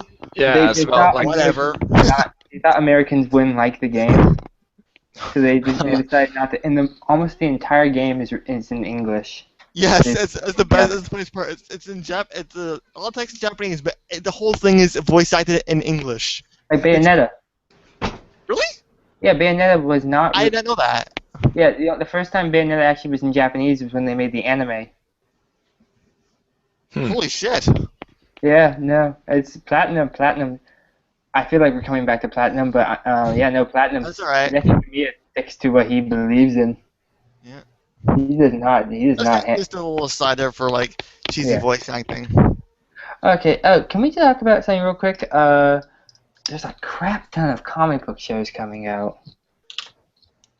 all right, let's talk about them. Yeah.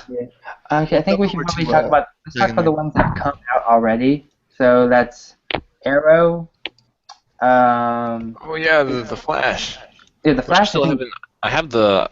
I think that I leaked. took a peek. Or I grabbed the pilot, but I haven't watched it yet. Yeah, I I'm saw gonna the watch trailer it. though. Man, trailer it looks actually looks fun. pretty good. Yeah, it's like lightning gave me abs. But no, I think Agents of Shield, which actually turned out really, really good. Did anyone else here watch it? Unfortunately, no. Did you mind if I spoil one thing? Not at all. Doesn't bother me. Coulson becomes an Avenger. Who? Agent Coulson. Really? He becomes an Eh. Avenger? Yes, Oh.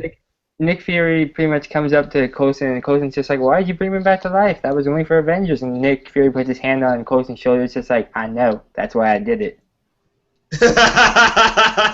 Oh God, that's so metaphor. Okay. Okay. That sounds kind of. Was he like an honorary Avenger or something? But that sounds so meta for a comic book series, right? Like, oh yeah, I resurrected you again because we need you for this plot line Oh again. my god. Oh. Now I get why it's Oh god. Right? It's funny because isn't it like how Marvel keeps reviving Wolverine to the point where like even if they kill him off, it's like, yeah, he'll be back later on anyways. Yeah. It's that type of meta that's just kind of bad, Oh man. Well, it's good. It's good if you like that character revived again. It's bad when it's like, come on, man. We're gonna kill him off. It's the end of him. Nah, he'll be back later on. No, we're killing him off. Like, okay, well, he'll be back later on. And next thing you know, yep, he's back. I was like, see, I told you. Yeah. Anyway, I didn't read comic books much. Oh gosh, that's kind of it's kind of interesting that it would get that meta. So like yeah, I think that's the reason why like I laughed about the whole I'm kind of laughing about the whole Coulson thing because it is like comic book reference meta. Like you don't kill somebody just to revive them just to say yeah we need you for this again. It's like you know what I mean. They actually do explain why he's coming back from the dead, though. Well, yeah. I mean, it makes sense, right? But I'm just saying, like, if you think about the whole entire aspect of, like, killing characters off, only to somehow say, oh, by the way, this is the reason why he actually came back, right? That's comic book convenience. That's... I mean, it also makes sense that he'd be an honorary Avenger since, you know, there's no more S.H.I.E.L.D. anymore, so... Oh, no, can I spoil one more other thing? Oh, really? Oh, God. Sure. Coulson is now the head of S.H.I.E.L.D. He has to rebuild it. Oh, God. Well, I mean, it makes sense now because, like... Well, it makes sense because, yeah, it makes sense because, what is it? In the Winter Soldier movie, right? Yes. S.H.I.E.L.D. was destroyed. I mean, Yes. I was expecting S.H.I.E.L.D. to get revived. I honestly... Really? Yeah, like, think about it. Why would S.H.I.E.L.D... To me, it seemed kind of definitive. Well, No, I always thought about it like this. Something definitive. He didn't let It's his like... Go ahead. he didn't let his best friend die definitively after he got killed and was dead for 2 weeks. Oh, one thing that I thought is really cool. They introduce the Kree in this series. Oh, finally. Oh. No, you literally see the Kree in its body, and you see all the every time someone takes Kree blood, they start hallucinating, and Coulson starts hallucinating towards the end of the series. Oh, the Kree. I thought you said the Korean. I was like, wait a No. second. And it's weird. That's how they brought him back to life. He has Kree blood running through his body. Oh, God. Do you think we'll eventually see a Marvel movie that features, like, the Kree scroll thing going on? Avengers 3. Yeah. It's called Guardians of the Galaxy. Is probably going to have to touch on that because the Kree's the bad guy. Yeah. Really? Yeah, one of the main Kree characters is the bad guy in that film. Oh, okay, that's kind of cool. So that'll be nice to... Yeah, it's Ronan the Accuser is the bad guy in that film. Ah, okay. Yeah.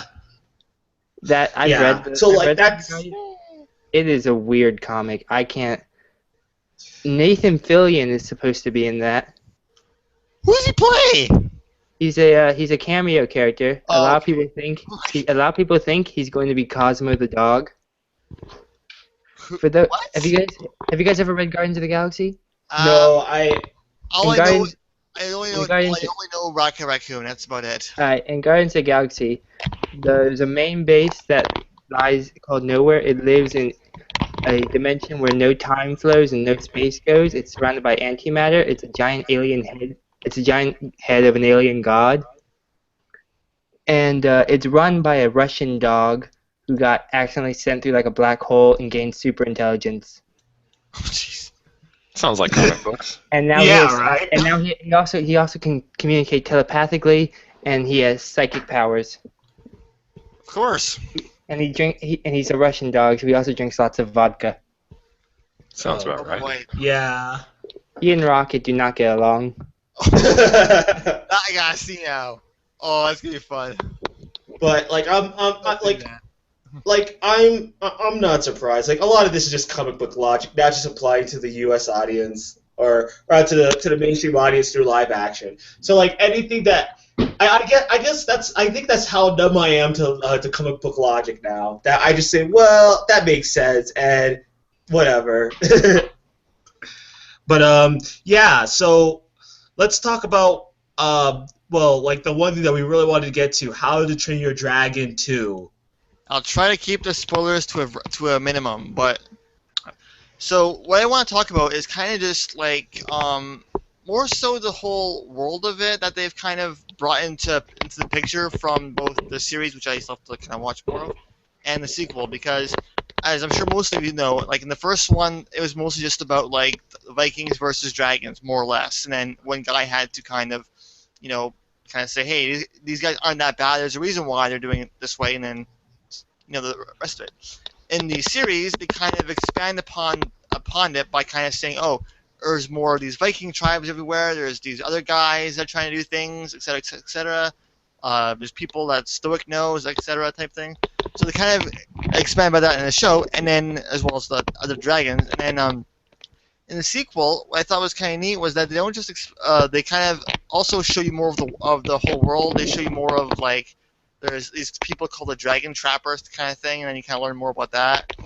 But but I think the thing I loved the most about this one was kind of just the whole dynamic between Hiccup and his mother. I thought that was really neat the way they kind of played around with that, because I mean you have a character that's been with dragons for like 20 plus years. Yeah. And then you have him who's kind of just learned about this kind of stuff over the last 5 years, and then is kind of seeing kind of trading knowledge and kind of stuff, and she kind of like the whole Lord of the Dragons kind of thing, and it was just really fascinating to see the whole dynamic between that. And I think probably the best part for me just kind of was because when you see the flashback of her name, I think her name is Valka or something. Yeah, Valka. When I see a guys, flashback of her. one quick What? thing. Yeah? It's 10 past midnight here, so I gotta go. Oh. Okay. So Alright. thanks for having me on. See ya. Okay, so all right. Well, thanks for stopping on by, Zombie. Have a good night. Yeah. Alright, see you guys. Okay. Okay then, I What? guess we can go into spoiler stuff now. I can't feel bad for saying that now. But like, I mean, well, it is. Well, we have to kind of go into spoiler territory because it's like it's very integral to Yeah. to what is it? Sorry, to the whole entire plot line and how and why things are the way they are. Yeah, I just want to go into the thing where like I really like the whole notion, like how when you first hear about Valka telling Hiccup about like how she eventually became this Dragon Lord type thing, I thought it was really neat because I mean, like her husband Stoic, who was always against dragons, so she's basically been gone 20 years and doesn't realize that in the last 5 years he's come to accept this from her son. And just seeing kind of like seeing it finally mesh, and you kind of go, and just the way it worked out was just like, this is gonna be interesting seeing how this turns out, because now it's like he now accepts the dragons finally, and it just I thought it was really well done how they did that.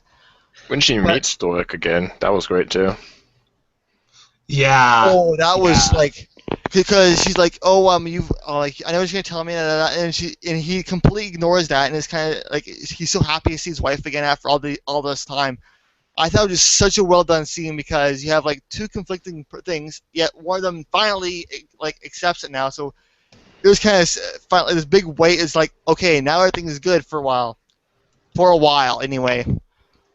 I was now after the first one when they did the whole thing with making Hiccup an amputee. I thought, okay, if they're gonna pull that in the first one, what are they gonna do in the second one? Because now they can maybe do something worse. And I had a feeling something bad was gonna happen, but wow, I was not expecting to go like that at all. I was like, yeah, that was like, yeah. holy There, shit. this is, yeah, like there's this one moment in the movie that I was gonna say there's this one moment in the movie that something happens that changes the whole entire perspective for the rest of the series, and it's just like, wow. I'm not gonna lie, I kind of sort of saw it coming, but Yeah, it's one of those. there's Well, they're gonna save that for the third movie. I don't know. I don't think it was so much. I don't think it was so much the fact that it happened. It was more intense the way it happened because of who does it, and you kind of go, "Oh shit," and you're not sure how to respond for the next, I don't know, few minutes. 'Cause you're kind of going, "What just happened? This really happened?" And you kind of trying to figure out what the hell is going on. But it all makes Yeah. up. It all makes up itself when I'm just gonna describe it in the best way I can because it was like somebody mentioned this on TV tropes, and I think it's perfectly way to describe it. Toothless Mega evolves, and that was like, wow, okay, shit's getting real. Let's do this. Yeah, it was Toothless well, it was is more. pissed. He did not like what you did with him, and he's getting his revenge, and it's sweet. Well, it's what he does afterwards that I thought was like really cool. Like the that was kind of like a Deus Ex Machina to me. Him like basically facing down the Alpha Dragon That by was cool, himself. but like how like you think, oh no, he's trapped, and all of a sudden you see like the ice glowing, and you're like, wait, oh, he's gonna break out, and then you see Toothless with this like glowing back, and you go, and first thing I thought was, oh shit, he mega evolved because just the way it looked, like he didn't look too different, but he looked different enough to kind of so that you could kind of see there was a difference, and he was a lot more powerful too. So it's like he's like, okay, show's over. I've had enough of you. Oh god. I think I know I may have given off the wrong impression, Cobaltios, but like I enjoyed like the concept of the movie, and I thought it was a really, really good made movie. You know what I mean? I think the plot twists were really, really integral. The villain was really good, Mhm. and like see Toothless like kind of like get better, especially with the mom, helping out and stuff like that. That was really good. I just have no real attachment to How You Train Your Dragon. That's Like, fine. I'm okay with that. yeah. It's like, As so long it's as like, as long as you just let me talk about it, I'm perfectly fine with that. I'll accept oh it. yeah, because it's a good. For me. I think it's a good movie. I think that kids really should go and watch it. And if it weren't for the fact that I'm like literal states and like 2 time zones away, I probably would have just taken my sister to go watch it and just went to go see that movie on top of other stuff. But yeah, like it was really nice. I think there's only one thing I was just kind of I would say miffed about, and I guess, but then again, I'm coming from somebody that hasn't necessarily watched all of How to Train Your Dragon Oh, series. neither have I. I've maybe seen a handful of episodes in the first one, so I'm Yeah. still kind of learning. Yeah, but like I guess the whole Astrid like love story thing. Yeah, I'll be honest. That was like when they in the sequel when they can't have the whole rough nut thing. I was like, what the heck just happened? Like, why I- did you what are you glance at talking her? I mean, I was okay with that. I'm like, notice how I don't really mention much about that stuff because I didn't really. It wasn't that big of a deal to me, but it was kind of random what happened. Yeah. I'm like, okay, so I guess they're acknowledging the hiccup is with Astrid, so they're just kind of trying getting someone else. I guess I think. Yeah. I thought they handled Hiccup and Astrid's relationship extremely well, actually. You mean in the second movie? Yeah, I don't know. I felt it was Oh, kind of. Oh, because they in the they opening show part that of it. they show that they're a couple and they do Mhm. a couple things like they hang out together, But the fact that they're in a relationship is never the focus of the movie. No. They Yeah. never So focus on that I thought it was or put the limelight on it. I did find it funny though how like It's just something that's there, in the like opening of their the movie, relationship. like when they're doing the whole I forget what it was called, like some kind of like sheep racing, whatever it was, some kind of. Yeah, I thought it was funny how Stoic's like, hey, that's my daughter-in-law. I'm like, oh boy, they're already doing this already. Shit. and they're just real casual about it. Whereas I You- feel like in a lot of movies like this, like the main character gets together with the love interest, and then they make a big deal about it Yeah, and this was in kind of like subsequent productions. kind of like you know what's going to happen, but they're kind of like it was like a secondary thing kind of thing. Like they acknowledge where the real thing is and then just kind of go with something else. So that was nice. Yeah, One it's thing, just natural to one me. thing I thought was really impressive was like just the sheer amount of like technical know-how Hiccup now has because his whole outfit is like this like It's a bat suit. jack of all trades thing. Has like all kinds of these little functionalities he's put into it. Like he has like this whole map. He has stuff somewhere. He has like these little things he can just write with. He has all these little things on him. It's kind of really neat how they did that. And his sword that was really fascinating. They even explain how it works too, which I thought was because usually in cartoons they just kind of he has this thing, it does this. Yeah. But he actually explains Honestly- how it works. That was kind of cool. Honestly, I have to give props for that. You know, the sword. I think that's one thing that impressed me. Like a lot of the technical stuff that you would have thought, okay, they're gonna just throw away at. They actually really took the time to say, oh, yeah, this is how it works, or at least they show you how it works, Like- right? Like he's like, oh, it's like I don't remember exactly how like if the blade's hollow or not, but basically it uses some like the whole this gas stuff ignites like just like one of the dragons that does that. So it's kind of cool how he's taking his dragon knowledge and kind of infusing it into like some other technical aspects. Really shows you how he's kind of adapted with the dragons, which I thought was really cool. Yeah.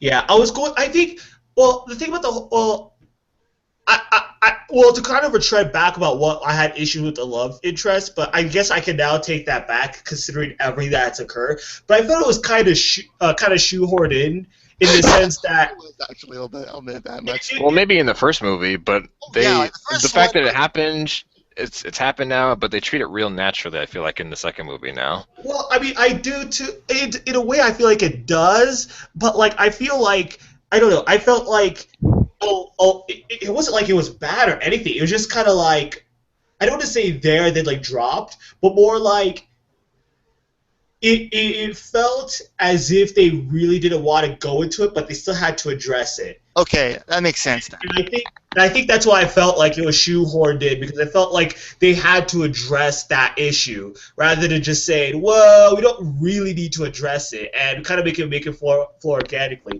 With that being said, I do agree that I'm glad it wasn't like the main focus. I mean, realistically, you don't even see like the whole like regular damsel in distress type of scenario, Oh, no. right? This was really well done in that regard. Like they're very competent. They're trying their damn hardest to fight off, and you can see that. And Yeah, Valka, yeah. she actually puts up a pretty good fight against the main villain. She does kind of get pass hand to her, but for a few minutes you think, okay, she might actually be able to take him on, which is kind of neat. Let's be flat out honest. Unless you're the main character, that's going to happen anyway. Yeah, But it's I know. But at least good to show that she's competent enough that if it weren't for main character logic, she probably would have taken them out, you know? And speaking of Valka, one scene that made me laugh, because I was wondering how they're going to address that, was when she notices Toothless's tail is kind of, has that little part there. And she's like, oh, how did this happen? And I was thinking, okay, Hiccup, you have to explain to her that you tried to kill Toothless and then eventually became friends with him in like enough time so she doesn't think you're against her. How are you going to do this? I'm like, okay, let's see how this works out. And then he managed to do it. I'm like, not bad. Because he has to, like, Yeah, okay, yeah, I agree. I I agree. It had was to like, act until he shot him, and I had to, and then then he eventually got to accept him, and he got me back by my leg. I'm like, wow, okay then, that works. I thought it was hilarious the way it was that was handled. Because you kind of Yeah. have to explain like a whole movie in the span of like 10 seconds to her. Yeah. And does it well. Mhm. He does I do it was pretty kind of well. surprised by that too. I'm like, okay, that'll work. Yeah. The whole concept of the Alpha Oh, Dragons I thought was that is really neat, cool. actually. Just the reveal of them, for example, like, oh, he's the guy who's been making all these ice formations and such.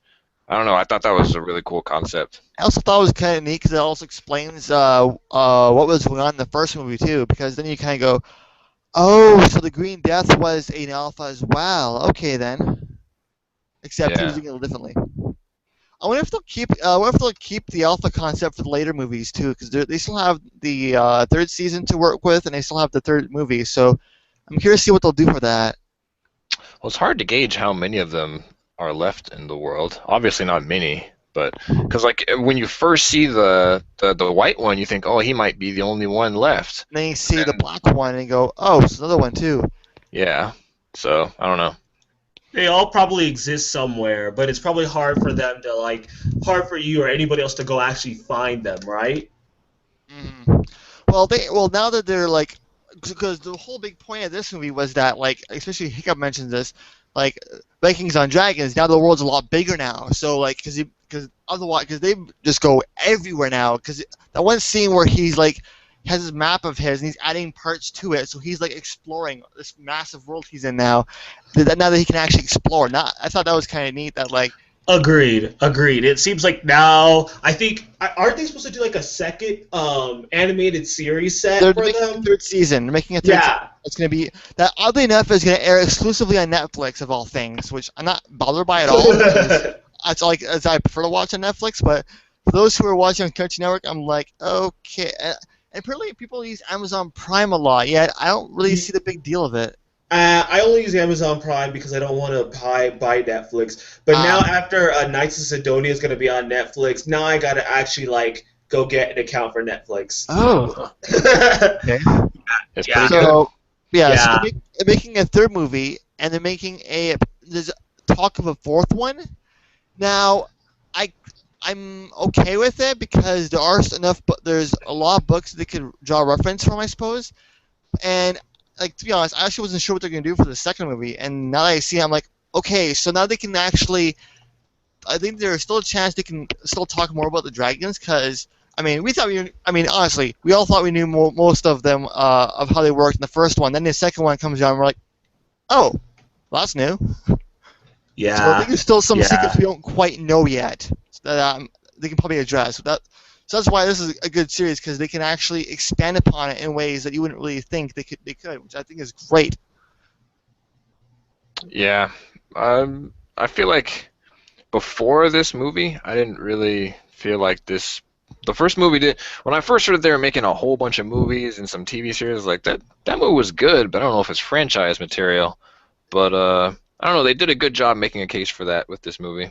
Yeah, I'm actually kind of glad they're doing all this, because there's a surprising amount of world they can build off of. Like, I mean, there's all these new characters they can introduce, there's all these new areas they can kind of show off, and I'm not sure if they're actually basing this off the book 100%. But if they are, there's a lot of characters they could introduce, some other places. I don't know.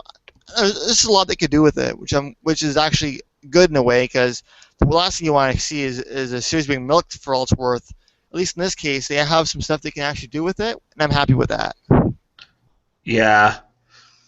Yeah, I'm thinking that this is going to be interesting, though, in the sense to see how it plays out. But I think it's shown that it's going to play out. Like, in a way, it's kind of like with Avatar, where you kind of you could do world exploring. Well, actually, it's like Korra, where we were locked into one place for a time. Now you know you're going to do now you're going to go do world building, and that's great because I think you could do a whole lot with world building now. Mm-hmm. You know. And now that Hiccup's the chief now, I'm interested to see how long it'll take him to get used to the whole role now, because he's been an explorer for so long. So he'll have to kind of switch roles all of a sudden. It's gonna be interesting to see how that turns out. Yeah. And also kind of And I think in a way now that Velka's there, she can kind of help like teach more with the dragons kind of thing. So now they have that going for them, which I think is gonna be neat to see how all this stuff now plays out. There's so much they can do now. It's kind of weird. The thing that at one point you went, yeah, I don't know what they're gonna do, and now it's like they have all this material they can do now because they have all these changes that have happened. It's just like, okay, let's see what's going on now.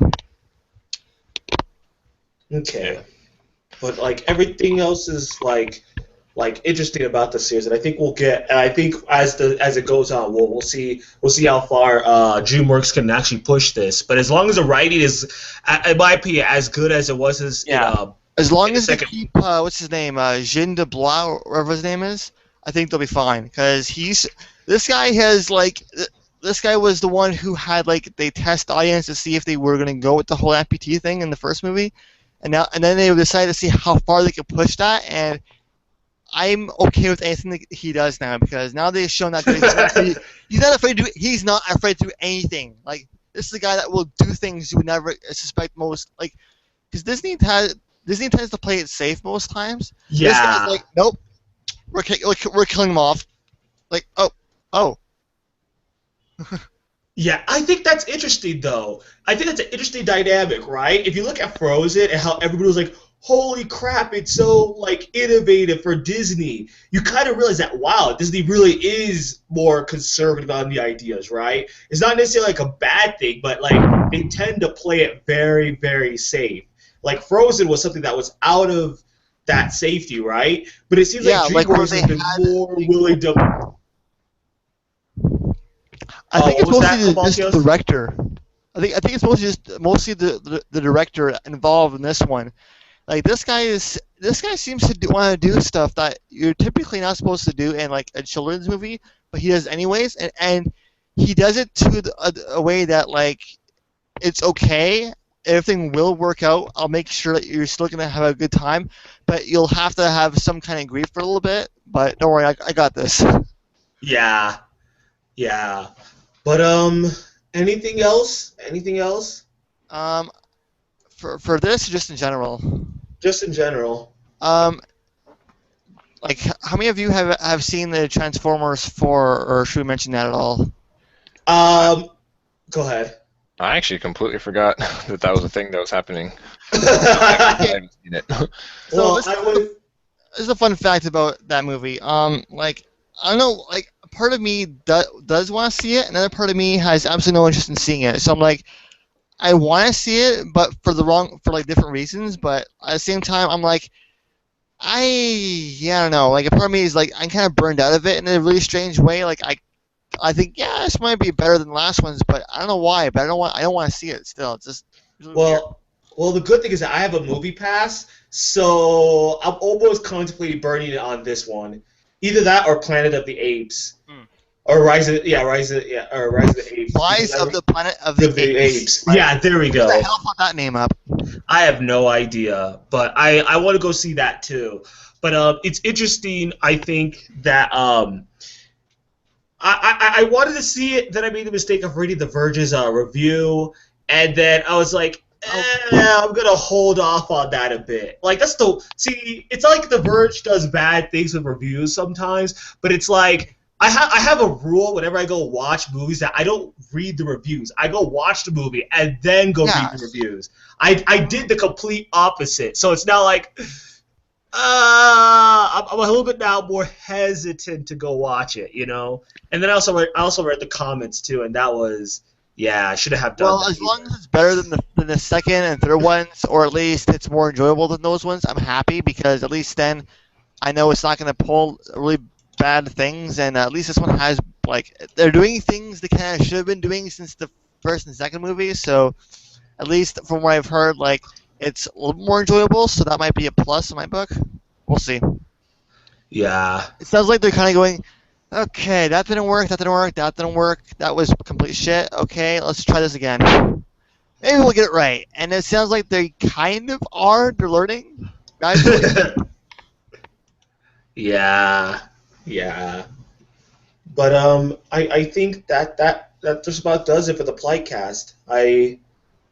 I want to do a special shout out and thank you to Zombie for coming on. I know it is very, very hard since he's actually on the island to the east part of the Atlantic and pretty much has a 6 hour time gap from the East Coast. Oh, So, that's why. yeah, yeah. So like it was very. I don't blame him. That's about time where you normally want to go wrap things up, right, and like get to bed on time. But I want to do a shout out to him, also to Wody for coming on for last week. I really did appreciate both of them coming up. Yeah, me too. Yeah, so we'll probably have more guests. We still have a couple more Plightcasts to do, but we'll allocate some more guests as we get on. And also, I think the next Plightcast, I'll probably talk about my adventures in Anime Expo because that's like the biggest. Well, it is the biggest anime convention in the U.S. and I'm gonna go explore all of it for the next like 5 days, starting from this. Hopefully, by the time you hear this podcast, this Wednesday. So, Okay. yeah. That should be So, interesting. yeah, yeah.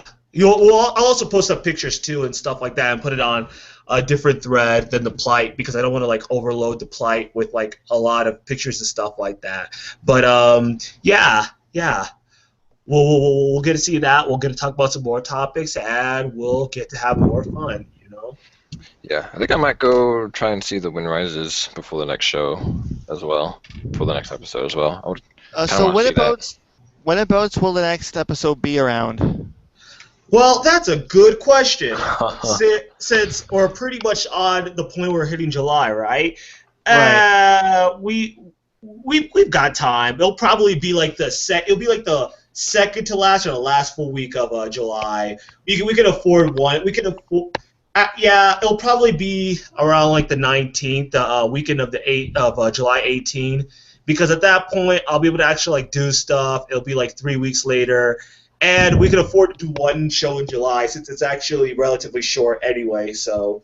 I mostly just say this because July is when Ruby Volume 2 starts off. So Oh There's gonna be yeah. a lot. I'm Actually, there's going to be a lot to talk about. yeah, Yeah. finally.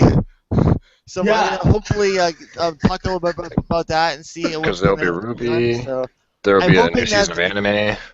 yeah, I'm hoping that it like apparently it premieres in July 4 or 6 in Texas, but it won't actually be on their site until like later. So I'm learning my lesson this time because last time this happened, I'm like, yay, I'll just have to wait until July 4 or 6. The next thing I'm like, oh, we're not going to actually be showing the damn thing until a couple weeks later. I'm like, oh, well, thanks for getting me hype for nothing. So now that I know the list, I'm kind of just wondering when they're gonna like actually show it on their main site. So I'm kind of anxious for this because finally it's back after like a whole year. After like I don't know about a couple year. years. Well, it stopped like last November, so it's been like what almost a whole year, like 8 months on that. So I mean that kind of makes sense for production style. That makes sense, right? And I'm happy that the episodes are longer too, so we'll get more information faster that way, which is great. So I'm hoping to talk a little bit about that once we get to it. So yay, finally. Yeah, yeah. So we'll actually have things to talk about in July. We'll see how July plays out, but I think we'll only have one Plightcast at a time because then August will hit, and then we'll actually have more things to talk about. But we'll see. We'll see. So, on behalf of the Plightcast and of Zombie and me, this is Kyrie Elson signing off. I'm Solo. I'm Cobaltios. If you're on the U.S., have a nice Independence Day and enjoy the World Cup. If you're in Canada, Canada Day, July 1st. Yeah, okay, so happy Canada Day, happy Independence Day, go World Cup, and go U.S. Hopefully they'll do okay.